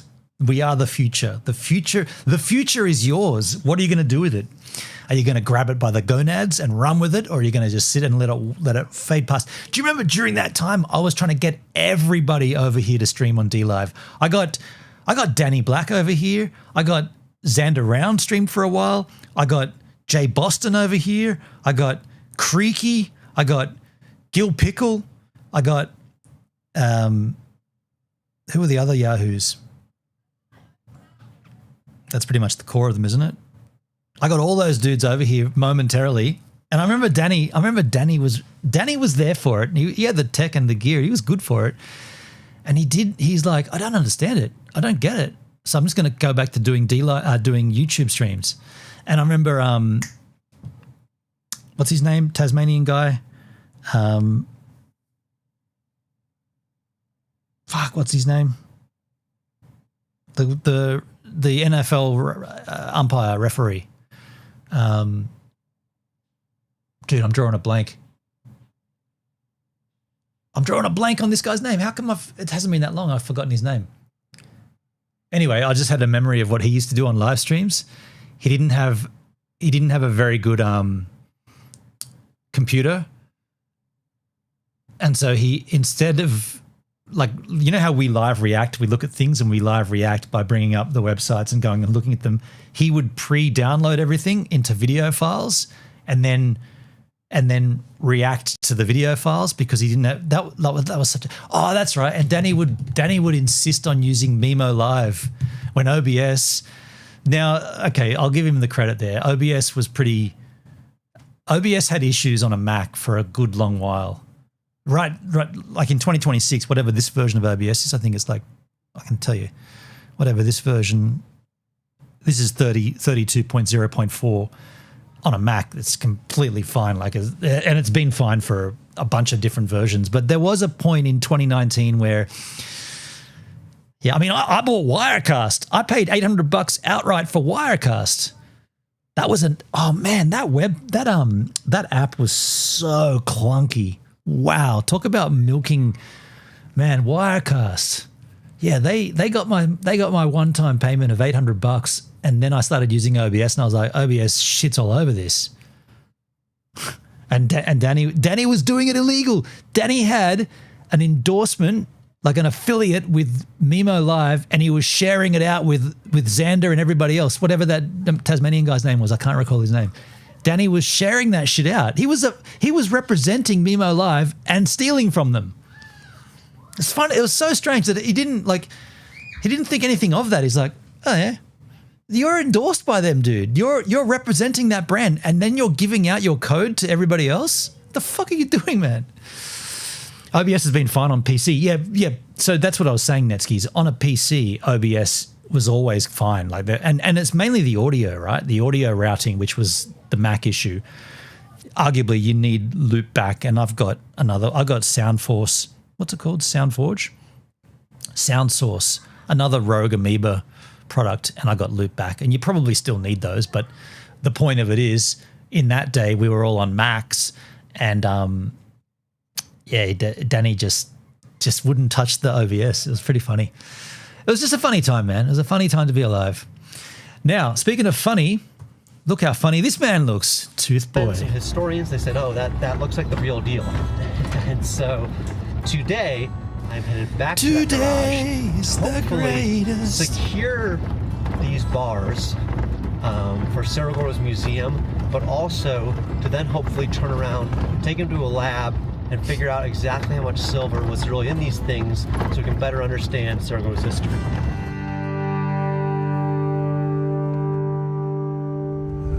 All right. Hey, I just see the view count go up. I got 25 viewers, 16 of them on DLive. Is that because we were talking about DLive? So you talk about DLive and the viewers come in? Interesting. Thanks for the info, Gibbs. Yeah, no worries, Grahimi G. Do we know each other, by the way? I know a Grahimi, or I know someone that used to go by Grahimi, Graham Grahimi. Maybe we know each other. What was I going to say? Yeah, DLive. So DLive definitely does have people. Netskis, did you ever hear back from the people with the broadcast equipment you tried out? You know what, dude? It's still sitting right here. The P3 Mini. Still here. And I had a Zoom chat with them,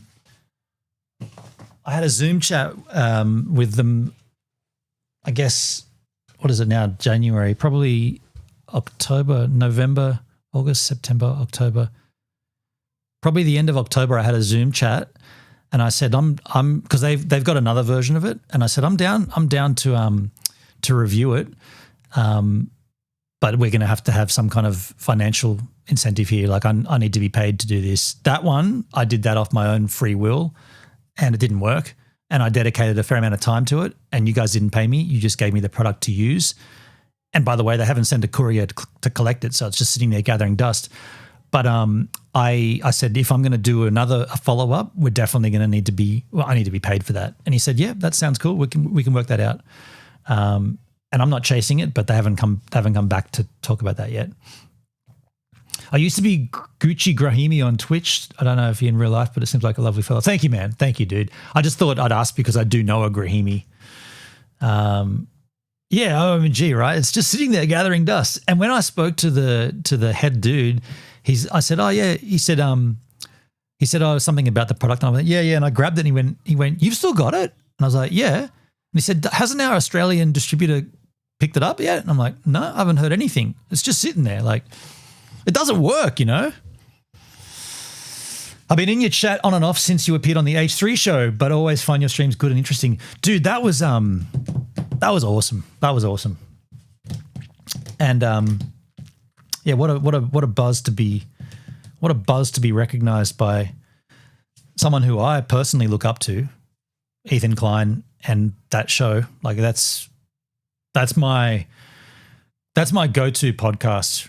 Like it has been for a long time. Like probably the beginning of my YouTube channel, I started watching H3 Vape Nation back in that day, right? So for me to get on that show and for him to look at my content, that was just an absolute trip.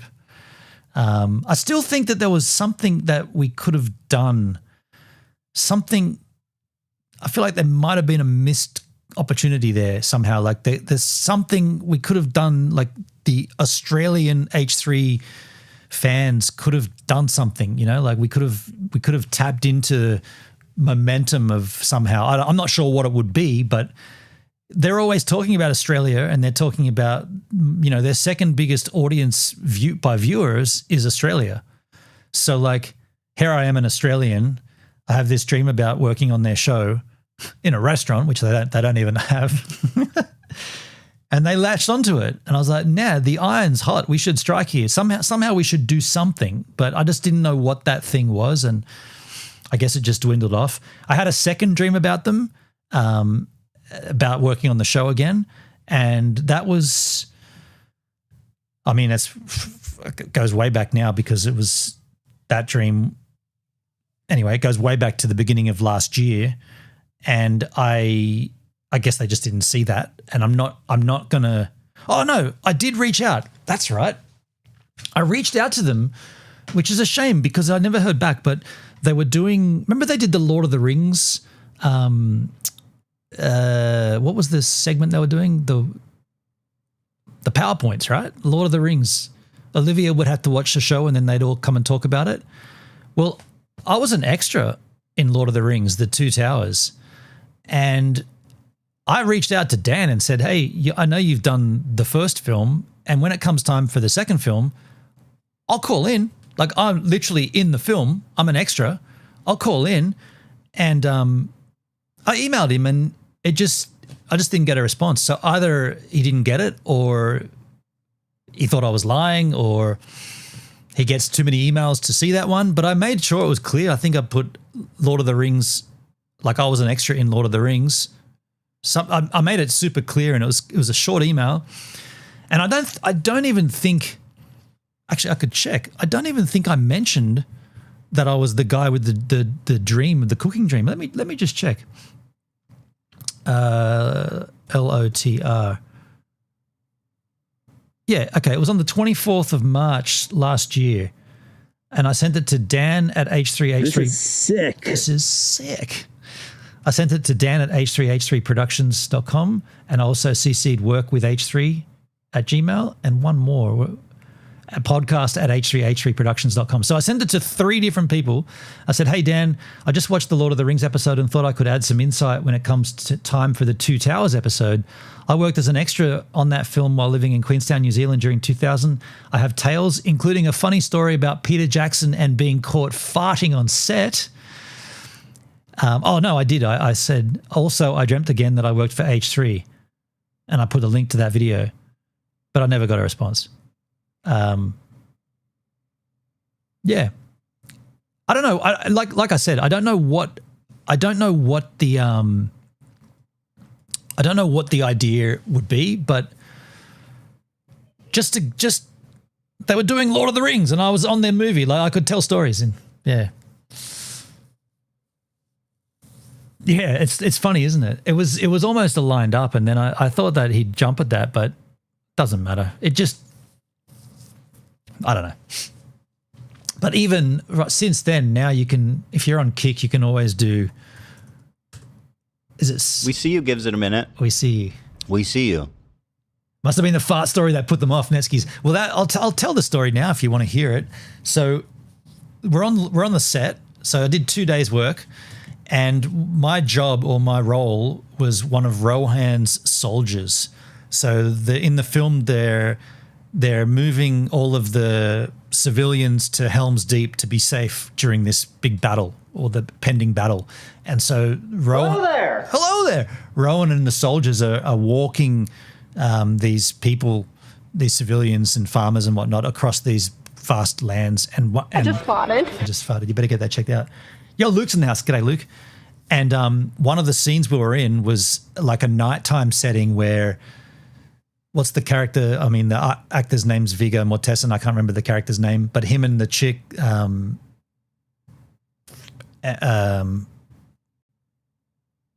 beautiful actress, I can't remember her name either. They're in the foreground of the scene. So if you can picture like their actions taking place here, and behind them is a lake. And on the other side of the lake is me and my counterpart, the colleague that I'm working with, and we're parading up and down the perimeter of that lake with swords and spears, like we're guarding the lake, right? What are we talking about? When I was in Lord of the Rings. And so we're walking along this perimeter, the action's taking place in front of that lake. I'm walking past my guy, and as I go past him, I drop a hell fart. And then next time when we turn around and come back, I look at him and I'm like, I just farted on the set of the Lord of the Rings. And I shit you not, Peter Jackson calls, cut! You extras in the back there, no farting on my set. He heard it, he caught us doing it, and he humiliated us on that fucking scene, even though the action was on this side of the lake. Like, I don't know how good those microphones were, or whether he just heard it off his own, I don't know, field mics or whatever, but he heard my fart and he heard us laughing about it, talking about it, and he called cut. So I was like, man, this is because at that time, I'll be honest, I knew of the stories, the Lord of the Rings. I knew of the books. I'd never read them, but I knew that they were like a fantasy tale, and I knew that they were something big. But nobody that I knew, and none of the other extras knew that this was such a big deal, right? Like it was all shot together in this, or approximately in the same kind of. They shot all the films at the same time, and then they split them up in. I don't know how that all works, but so we did those. I did 2 days work in 2000. I think it was March 2000. And then I forgot about it. Like I went and traveled and went to Canada and went to Adelaide and lived and stuff. And then these movies came out and I was like, holy fuck, man, I was in that thing. This is epic. Like this is a massive film. I was like, wow, this is so cool. Another thing that happened, which I thought was intriguing. So there was a huge amount of. I love you, babe. Oh, I love you too. There was a huge amount of secrecy. So Queenstown, where I was living, and Kelvin Heights was where the work that I was doing was being shot. You can search it up on a map. It's just outside of Queenstown, between Queenstown and the Remarkables ski field. There's a little deer farm called Kelvin Heights, and that's where we were filming. By the way, I went up there and I streamed from there for you guys. When I went back to New Zealand to live, I went up and sat where we filmed and I streamed up there. But that's aside from the point. But so you get picked up somewhere downtown in Queenstown, and they drive you up in a minibus. And then when you're on set, you're up there all day, but they move you from like the massive marquees, like hair and makeup and all the props and everything. They move you from there to the action by bus again. And going from the makeup marquees, the makeup tents, just to get from the makeup tent to the little commuter bus to get driven to the set, full secrecy. Like everybody had polar fleece. It was winter. Everybody had polar fleece blankets, and we all had to put them all over our heads. They were those purple colored polar fleece blankets. We had to cover ourselves because we're all in makeup and all good to go. Cover ourselves up and walk looking at our feet to get to the bus, and then sit on the bus in complete shade. So there was paparazzi trying to get shots of everything. They were so strict with that. There was a guy, so this is the year 2000, before like nobody had cell phones, smartphones with cameras or anything, but a guy, and they told us this, no cameras, no disposable cameras or anything. A guy took one in, a guy that was with me, like came in on the same intake, had a disposable camera, and in makeup, once we got all done with our hair, because we had to have our hair all done up and everything, once we were in makeup, he got his camera out of his pocket and took a photo, and the flash went off. And this person was fucking onto him, came in. Not only did they take the camera off him, they took the roll of film out in front of him and just pulled all of the film out and just went. And he was like, that's my, don't care. And he's like, you were told no cameras. And he told me later on that was his, because he was a backpacker. He's like, that was my photos from Queenstown. I was like, why'd you do that, dude? Like, you were told not to do it, and now look what happened. Like, they fucked your entire roll up. Bad luck. Yeah, pretty strict, eh? Like, so those were the stories I was going to tell. Oh, the other way I got the gig. How I got the gig. I'm sitting at home. I'm working in this restaurant, having a good time in Queenstown, living the party lifestyle, all this kind of cool stuff.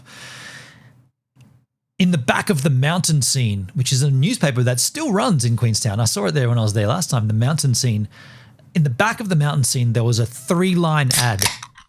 Jesus. There was a 3-line ad that said, wanted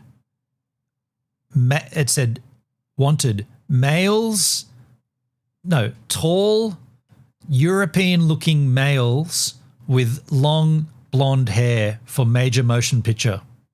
Call this number. That's all it said. And my girlfriend showed it to me at the time. She goes, look at this. This is exactly you. Tall, European looking, long blonde hair. I had like blonde hair down to here at the time, a ponytail. And I called the number and they're like, oh yeah, can you come and see us? We're at the school. They're at the high school, which was literally, this is weird, man. It's all meant to be, right? Because the high school, you looked out our bedroom and our living room window and you looked down, the driveway onto the high school. And I was like, where are you? And she's like, at the high school. And I'm like, the Queenstown one? I'm like, I can see, like, what room are you in? She's like, oh, and I can see you guys from here. I'll be there in 5 seconds. And I hung the phone up and just walked down the driveway and went to the high school. And she's like, did you just call me? And I'm like, yeah. And she goes, look, show me your hair. And she took my hair out and she said, you're in. And it turns out that the reason they wanted long blonde hair is because if you didn't have long blonde hair, they'd put extensions in and give you long blonde hair. But Peter Jackson wanted to have the most authentic looking actors, even extras, in the film. And so he actually called out a number of times when we were shooting scenes. He would say, where's that extra with the real hair? And I'd be like, that's me. And he'd say, I want you in the back. So the shot from behind, he wanted me in the back because I've got real hair. And that, like, these, like, it just sounds so crazy, but that small attention to detail in those films, you don't even notice it, but you do notice it because you don't notice it. So if he didn't have such a stringent approach, you might notice that, hey, that hair looks fake as shit, but you didn't because he had that attention to detail. It's bizarre. Have you got photos? Yes, there's photos of them up on my Facebook page, Luke. Those films definitely still hold up to today, no problems. Yeah. And by the way, the photos are just screen grabs from the film. Yeah, so that's why I reached out to Dan at H3H3, just because they were doing a deep dive on Lord of the Rings, and I've got that story with all those little side stories to tell. And I thought it would be perfect, and it would be another way to sort of, selfishly to get on the show again and then help maybe my channel as well. But yeah, he just didn't respond. Either he didn't see it or he just didn't think it was a good fit. You know what's a good fit though? Tooth Boy with beautiful white teeth. We are almost there. I'm excited, a little nervous. Hopefully this all works out. Let's get united. I'll see how much the current owner wants to talk about him. Maybe not at all. Maybe some. But momentarily, I hopefully will have a true piece of Cerro Gordo history. Oh, Graham, thanks, man. I'm glad I could at least catch the story here. Thank you, dude. Thank you for sharing. You're welcome, man. Now clip that shit and send it to the H3 show. No, don't do that, because then they won't want me to. They'll just watch it. I want to come on and tell it. I want to come on and tell that story. Wow. Oh, Luke, that's you, is it? All right, baby. We got him. Oh, okay. I see you, man. I see you, Luke. Sorry to hear that, dude. For privacy of where they came from, I won't say his name, but very nice gentleman. Bars look amazing. He actually threw in another bar that's stamped Selby, the refinery I was mentioning where these bars went to originally. I'll pull over and I'll show you. So there's. While we're watching Tooth Boy, this is what we started to watch ages ago. We just haven't finished it. We got so distracted. Distracted. Cerro Gordo, WS, and then VB, and that's the Victor Beaudry stamp. And down there you see the other one, Union. That's from the Union mine, and then Selby as well. And I've only seen bars like this, like I said, anywhere, and that's at the Eastern California Museum. And so just in the excitement, it's early in the day, I am going to take a trip up to Independence, VB. which is about, only Victoria's best. Very bad, I always thought VB stood for. 20, 30 minutes from here. And we're going to try to see those bars, compare them to what these bars are. But then I am going to call the place that does what's called an XRF. And an XRF is a laser essentially that Virgin's looks at blood the material and tells you what the material very composition bad of that is. Victoria And bitter. as we're doing that, I'm going to compare to the Boring historic beer. notes of what Cerro Gordo's bars were reported to have. VB is one of those weird beers that you can drink warm and it still tastes as shit as it does when it's cold. There's no that beer is just awful. A lot of Australians swear by it. I think it's horrible. And we're going to learn something new. But this is very exciting, and I can't wait to uncover some of this history that's hidden in this bar. I'd rather Carlton Dry or Draft. I'd rather a Cooper's. All right, now we are in Independence, California, where the courthouses and all that are here in Inyo County, and we are going to one of my favorite little museums, which if you haven't been to, you You definitely. I've never tried one. As far as I know, Foster's is the only Aussie beer I've ever had. That's awful as well. Let me tell you this, man. None of us drink that shit in this country. It's export only. Oh no, you can get it. You can definitely get it. Nobody drink. No one young drinks it. And I'm not young, I'm 50, but no one. Yeah, it's horrible. It's horrible export old man's beer. You can get it here in certain Dan Murphy's stock. Yeah, you can. I was just saying, I do know that you can get it. A lot of places have it on tap as well. It's just beer. Like, there's nothing good about it. It's just run of the mill beer. Should go. It is. You got a young spirit. Eastern. Do you know what? Hang on. How do I say this? If I didn't say I was 50, how old do you think I am? I reckon I can go for 45. And I have done that recently, and it's been believed. Yeah. I'm advertising myself as a 45-year-old, and no one's caught on. 67, 6'7" jokes, but early 40s. Yeah, I reckon 45. Yeah, 40 cents, 40 C's. California Museum. There it is. Energy-wise, easy 25. Dude, I mean, I'm surfing and I'm feeling like my body is, like, without trying to smoke myself here, but my body is way, like, I'm in shape right now. Like, I'm strong and I'm in shape and I'm surfing a lot, and health-wise I'm on top of the game. Like, I'm feeling really, really good, really strong, confident out there in the ocean. Yeah. Get it, man.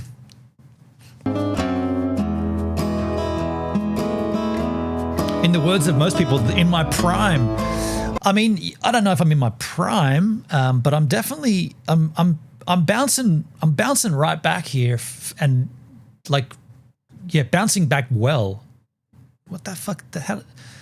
My English is shit, but my body is feeling good. That's what I'm trying to say. All right, so just got out of the museum, and their bar inside is a Union bar, very similar looking to the bar. That's inspiring, and I know you'll be happy you're in such good shape when 80 rolls around.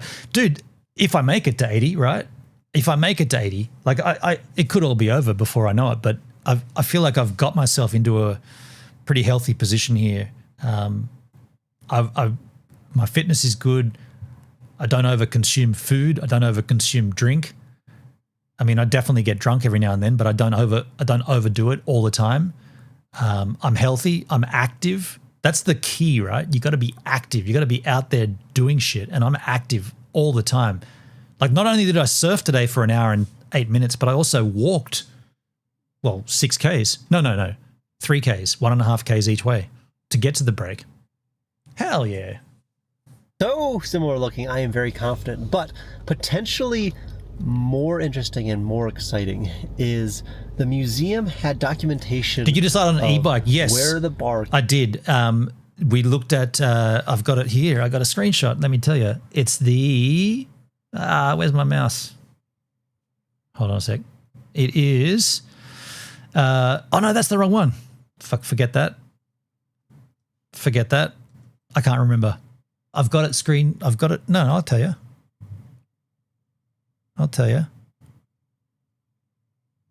Well, I can't tell you. Did I not keep that? Ah, you idiot. I can't remember. Sorry, man.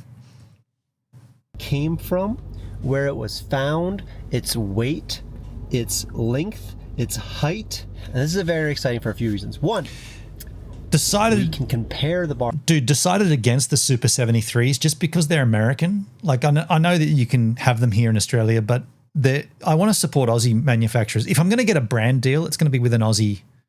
It was the Amped Bros were the dudes. Amped Bros, and it was the Pro X Pro.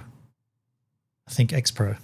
I just got to the bar that has been vetted, that is in the museum, to see if it's from the same lot. And the story that the museum heard of where these bars came from is the same story that the guy that I got the bars off of said as well. Apparently, sometimes in the 1960s or 1970s, a metal detectorist was going along the road leading up to Cerro Gordo, And in the wash, he found 4 to 5 of these bars. And one bar is in the museum in Independence. One bar is now with me, soon to be in Cerro Gordo. One bar, the person in the museum also told me that the guy in Bishop has. So one bar's there, there's 3. And then one bar is at a winery somewhere in California. That's what I've been told. And it reminded me, I was once sent a photo of a bar at a winery. And so that may be the 4 total bars, potentially even in existence, or at least known about, accounted for. Now, the next step is for me. You looked at Ben Buckler boards? They're based in Sydney somewhere. Okay. Bars to a lab. Boards or bikes? Tomorrow. We're going to waste no time. We're going to get these to the lab, and we're going to see what the assay he sells bikes, scooters, of these and skateboards. bars compares to these, and also compares to the historical literature. I'm going to review a little bit more literature tonight to get an idea of what we should be expecting. But this is big. This is exciting to know that, 21 of 4 or 5 bars in existence will now live at Cerro Gordo. So let's get these back comfortably there, and then get ready for the big lab test.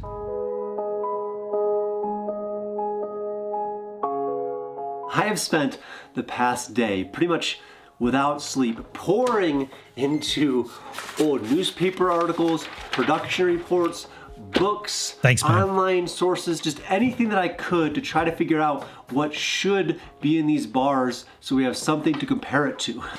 But all of these articles, I will summarize the best of the findings. And the first is an article that was written in August of 1870 by a guy named Maricchio, and he was kind of the Cerro Gordo correspondent for the Inyo Independent. And in the newspaper, he has an article titled A Night at the Smelting Furnace.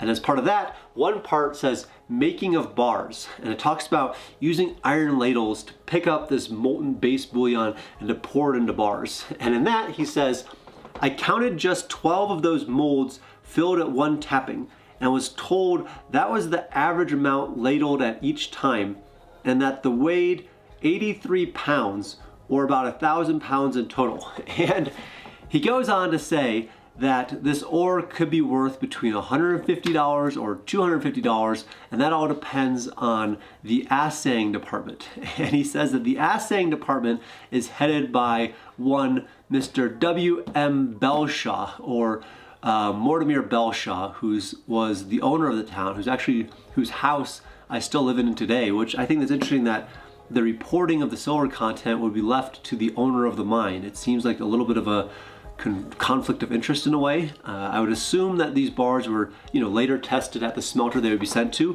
but it leaves some questions related to reporting generally. But at the very least, we figured out that these bars should weigh about 83 pounds each. If we look a little bit later, in 1877, there is a report that Belshaw's furnace was making 126 ounces of pure silver per 2,000 pounds. Wow. If you do that math, it's about 0.43% silver. And again, I don't know if they're talking about the 2,000 general pounds. Was that the raw galena, or was that the smelted down base that they were pouring into these bars themselves? And if we go a little bit later, into the 1960s, if we look at the official USGS report, the United States Geological Society, they put together the report in the 1960s, and they show that production... How's his slurring of words?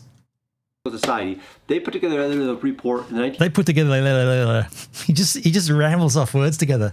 USGS report, the United States Geological Society, they put together the report in the 1960s. They put together... Report, the United States Geological Society, they put together the report in the 1960s, and they I don't even know what he was saying there. They put together, just got a little roll going on. Society, they put together the report in the 1960s, and they show that production between 1869 and Luke, you definitely know when the world has gone to shit when the price of gold has gone up also. Has it gone up, has it? Okay. Produced 22,400 tons of lead and 3,150,000 troy ounces of silver. And if all of that was contained within the bars, and you do that math, that comes out to just about a 0.5% silver, so 0.48%. Tomorrow, we are going to find out for sure what these bars coming out of Cerro Gordo in the 1800s contained. And given the fact that there's so few of these in It's existence, 60% this might higher be than the what it was best last shot year. that we have of, you know, What's that in terms of an all-time high? How far off its all-time is it? writing the history books. So I am very excited. I'm gonna get a little bit of sleep, and tomorrow we're headed to the lab to figure this all out. Go, Tooth Boy. Go to that lab.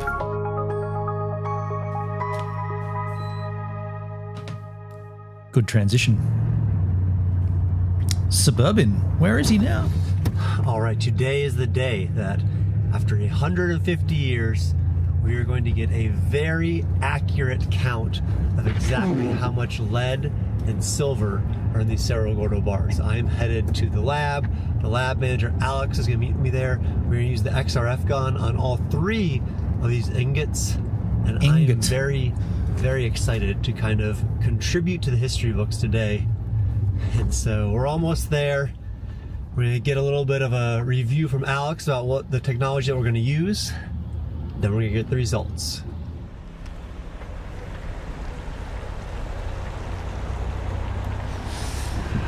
I live with a girl called Ingvild.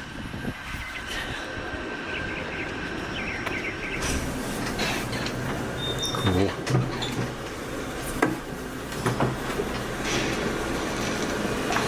Last year was 4,235. With this current price, 7,000. Wow. We're at the lab materials testing, and we're going to do an assay of these lead and possibly silver bars that Brent brought us from Cerro Gordo. What we're going to do the elemental analysis with is a XRF PMI gun. XRF stands for X-ray fluorescence. What this basically does is it has an X-ray tube in it, and it will shoot the X-ray at the material, excite the atoms in the material, and those atoms themselves will fluoresce and X-ray back to a detector in the gun. That's cool. From those, from that energy that it detects, it will determine what elements are in the material. That's cool. Positive things about this: totally non-destructive. It's not going to do any damage to the ingots or the ore, and of course handheld, easy to walk around with and everything. The downsides of this is it only analyzes the surface. So we got to get a clean surface. We're going to clean up the back of these bars at 3 locations, both ends and the center. As long as these bars are uniform in their casting, the analysis should be the same. It should be uniform throughout. That's interesting. Doesn't X-ray go all the way through? We got the bars cleaned up, and now we're ready to analyze them. The first thing we're going to do is get the instrument warmed up. That only takes a few seconds, but we do have a pure lead bar here. You'd think so, and yeah, then right. we have some pure silver. So we're going to check the instrument against these, make sure it's reading correctly. Calibrate. And then we're ready for the analysis and the big reveal of how much silver and how much lead is inside. Cool. Lead check is passed. That tells what that means. And then we'll check the silver.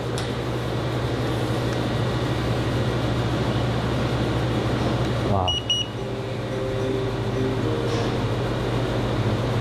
Just like that, that easy. That fast. That's why these things are great. I'm gonna do a 30-second hold on these. Okay. Just gives it a little more time to analyze. Yeah. There we go. There we go. 20 seconds is what we'll give it then. All right. Silver hasn't gone up dramatically? The little copper there at the end. But almost all lead. Almost all lead. No. Are you in silver as well, man? Wow. Not on that one, but that's right. why we're shooting 3 different spots. Yep. See what happens on that one. Eric, that is shot 3-2-3. It's looking uniform compared to the first one. And the great thing about this instrument is it's so portable and compact, but its limitations make it so it can't read lighter elements, things like carbon and whatnot. Should have no problem with lead and silver. Not in silver? Been watching the prices. But okay. also it only reads Fair the enough. surface. So again, if this wasn't uniform and say the center of this did have a higher silver content, there's no way this is going to read it. Right. But as far as non-destructive analyzers, this is the way to go, because now you're not taking shavings off of it, you're not damaging the sample in any way. Yeah. So we will move on to the Union Bar. Yes. Wait, so what was the result there? Well, it sure looks like it came from the same mine. Yeah, I would say so. Yeah. Platinum, probably the way to go. Where do you store all that shit, Chemical though? composition is very similar.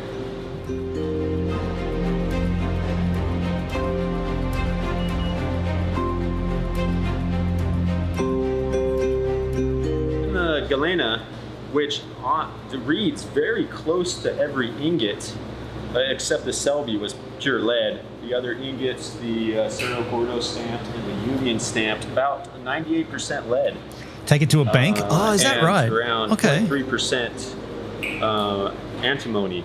I wondered about that because that's kind of why I like crypto, because it's digital, you know? You can just store it in a wallet, or you're not even storing it. You're just storing the digital hash, the link to the chain. I like that about crypto, but yeah, having to physically take your asset somewhere and lock it up. I've got a portable safe, which I got locked up. Fair enough. Picking up more impurities, though, in the Union Bar. And, of course, the galena, some iron in there is what we're detecting as well. But no traces, at least using this instrument and its capabilities, of any silver at all. So it must be so low that, yeah, you have to process a whole lot of this stuff to get the amounts. No silver in Give you there. the full analysis. Anything that says LOD, it says pretty much lower than detectable limit. Okay. So you can just ignore those ones and go to the elements that actually have a percentage reading there. What is the SV again? Antimony. Antimony, okay. Yes. Just do like the wogs dig up tomato plants and hide it, so right? it's picking up in there. And then pretty much the rest lead. Yeah, 98.623% lead. That's a bit of a shame. He'll be upset with that.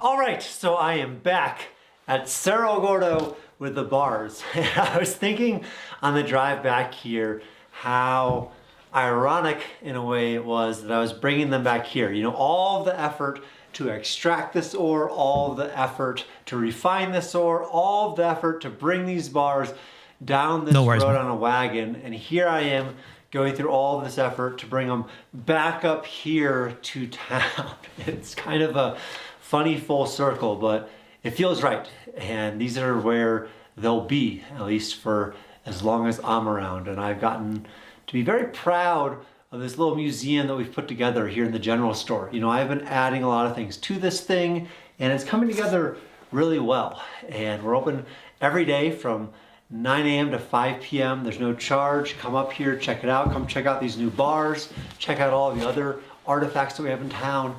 But back to the bars themselves. That's the first time I've heard him promote it like that. Come on up here. Before it was like you have to have an appointment. Now you can just rock on up.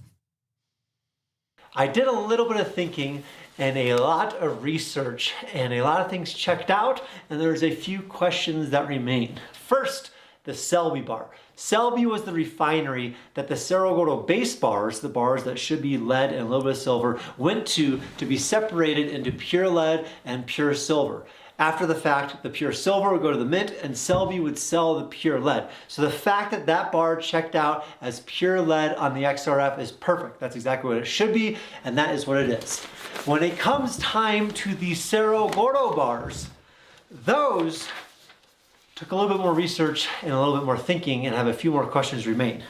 Now, the Eastern California Museum had a document of when they were getting these bars from the Natural History Museum in Los Angeles. The Cerro Gordo bar was described as 27 inches long, the mold length of 23.5 inches, with the remaining 2 inches for lip. I measured and weighed both the Cerro Gordo bar and the Union bar, and they came back as the same measurements and weights pretty much as the bars in the Eastern California Museum. Now, if you look at the analysis, back in the 1970s, the bars were analyzed for the Natural History Museum. Now, these bars that are now in the Eastern California Museum, and much like the bars that we did, they were pretty much above 96, 97% lead, They both had about 1.1 to 1.4% antimony. And that's interesting. Antimony was found at Cerro Gordo. There's reports in Mindat and other places showing that antimony were here. But back in the day, antimony was often added to lead to create an alloy that was stronger. It was more corrosion resistant. It was more rust resistant, and it was just something that occasionally would be added. Now, I have not found any reports that they added antimony into the bars here, but it's very possible. And the fact that both the one in the Eastern California Museum show about the 1.1 to 1.3% range, and so did ours, is a good sign. Now, the biggest difference No worries, Luke. between the report We're almost done here, by the way. is the presence of silver. What we were all wondering about. And back in the 1970s, both the Cerro Gordo bar and the Union bar showed about 1.2% silver. And when we did our bars with the XRF, we cannot detect any silver. Why is that? I have a few theories. One, the galena at Cerro Gordo was different, right? So they talk often in the history books about the high-grade ore and the low-grade ore, and the high-grade ore having more silver in it and the low-grade ore being mostly just lead. And this could have been a batch where they were just refining the low-grade ore, and it was not, uniform across all batches. So for this specific ingot, they ladled out the results, and it was from the low-grade ore, and it was basically pure lead. That is a very possibility. Another possibility comes down to the method of testing. XRF guns are just testing the surface of the material. They're not penetrating into it. And we could have had surface oxidation or corrosion. These bars were sitting in the lake for 100 years or wherever they were found, along the road for 100 years, and they could have oxidized. And so even though we sanded them down, we could have gotten different results because the XRF gun could not penetrate to where the silver was found. This could have been... Could drill a tiny hole, like with a super fine drill bit, maybe, get in there? In the cooling process too. There are different masses, both silver and lead. And so during the cooling process, the silver could have been trapped inside of the lead, and we could not get it because of the testing method that we were using. Another possibility is that back in the 1970s, if you see, this says semi-quantitative analysis, meaning there was a margin of error. It could be that the report back in the 1970s wasn't correct. That is a real possibility. And to get to the bottom of all of this, what I should do is take essentially a core sample of this bar. So drill into this bar, take it out, and get it fire assayed. And for me, that just kind of goes against the entire purpose of what I brought them up here for. I brought them up here because they are a historic thing. I do not want to cut them in half. I do not want to drill into them. And so for now, the question remains of why we got the results we got. I think that Cerro Gordo's history is a puzzle, and there's pieces all around, and I've relied on this channel over the last 5 years to help me put those pieces of the puzzle back together. So I'll present it to you guys. Why do you think that back in the 1970s, there was that result and we were getting this result today? What does that mean to you? I'd love to hear. I'd love to hear about any type of other testing that we could do to try to get to the bottom of this.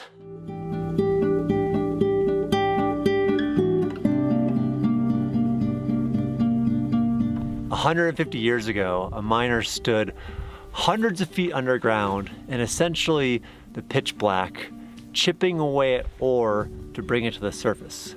That ore was brought right over here to a smelter and refined into this bar that I am now holding right now. That bar was loaded on a wagon, sent down the hill with some mules, and forgotten about.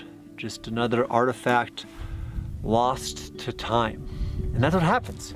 History is forgotten. Towns rise and bust. Cerro Gordo was once a thriving town with merchants, miners, restaurant owners, all sorts of people.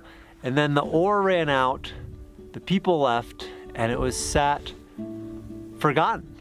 But just because things are forgotten, whether it's the town or the bar, doesn't mean that they're worthless. You know, this bar has a huge amount of worth, not just in the mineral content that's within it, but in the stories that it contains, you know, of the men who sacrificed their life to make it, about the town that relied upon these bars 150 years ago.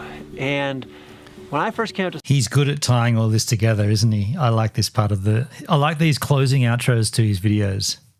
Cerro Gordo, there have been years where I think people saw Cerro Gordo as just another forgotten place. But I saw it a little bit different. I saw it as a place, you know, with the weight of history upon it, just waiting for that history to be revealed, to be recovered, to be brought back to life. And that is kind of what keeps me going. You know, 150 years ago, a miner made this bar, and then he probably forgot about it. You know, that's as far as his work went. And I think that a lot of things that we do with our lives are temporary. There are things that we forget, that people will forget. But sometimes we create these things that are worth being remembered. We create these things that people will pick up in the future and bring forward once again. And I think that is what kind of keeps me going here at Cerro Gordo. That's why I love discovering things like this bar.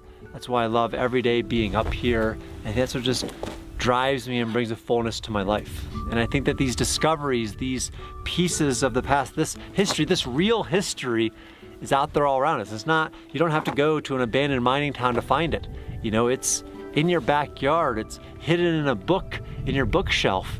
It's in the stories of the people around you. You know, it's in the abandoned building down your street.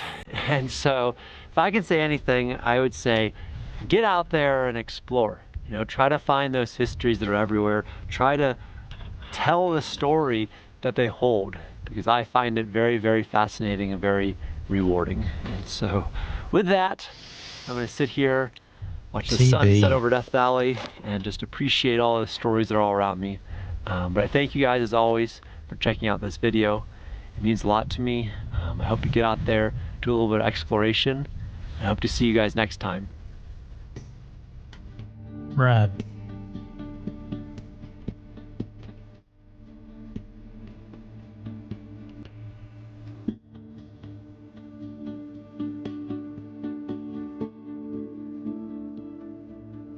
What a cool ending. Tooth Boy, you've done it again. Well, we're catching up slowly with him. We'll get back onto that again sometime soon. I don't know when. Hey, Luke, thanks for being here with me, man. Appreciate you. Thanks, everybody that hung out in the chat. I know there was some conversation earlier. Dale, yeah, he's gone now. But thanks for being here live with me. From whence we stream again? Tomorrow.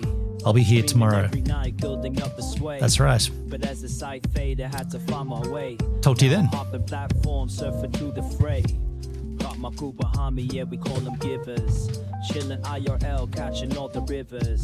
Farkle in the chat, bringing laughs to the grind. Talking cripple gangs while we sippin' Jack Fine.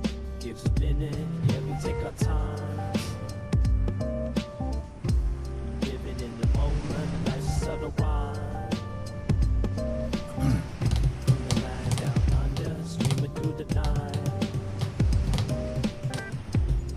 New Zealand's vibe, surfing waves day to night. Always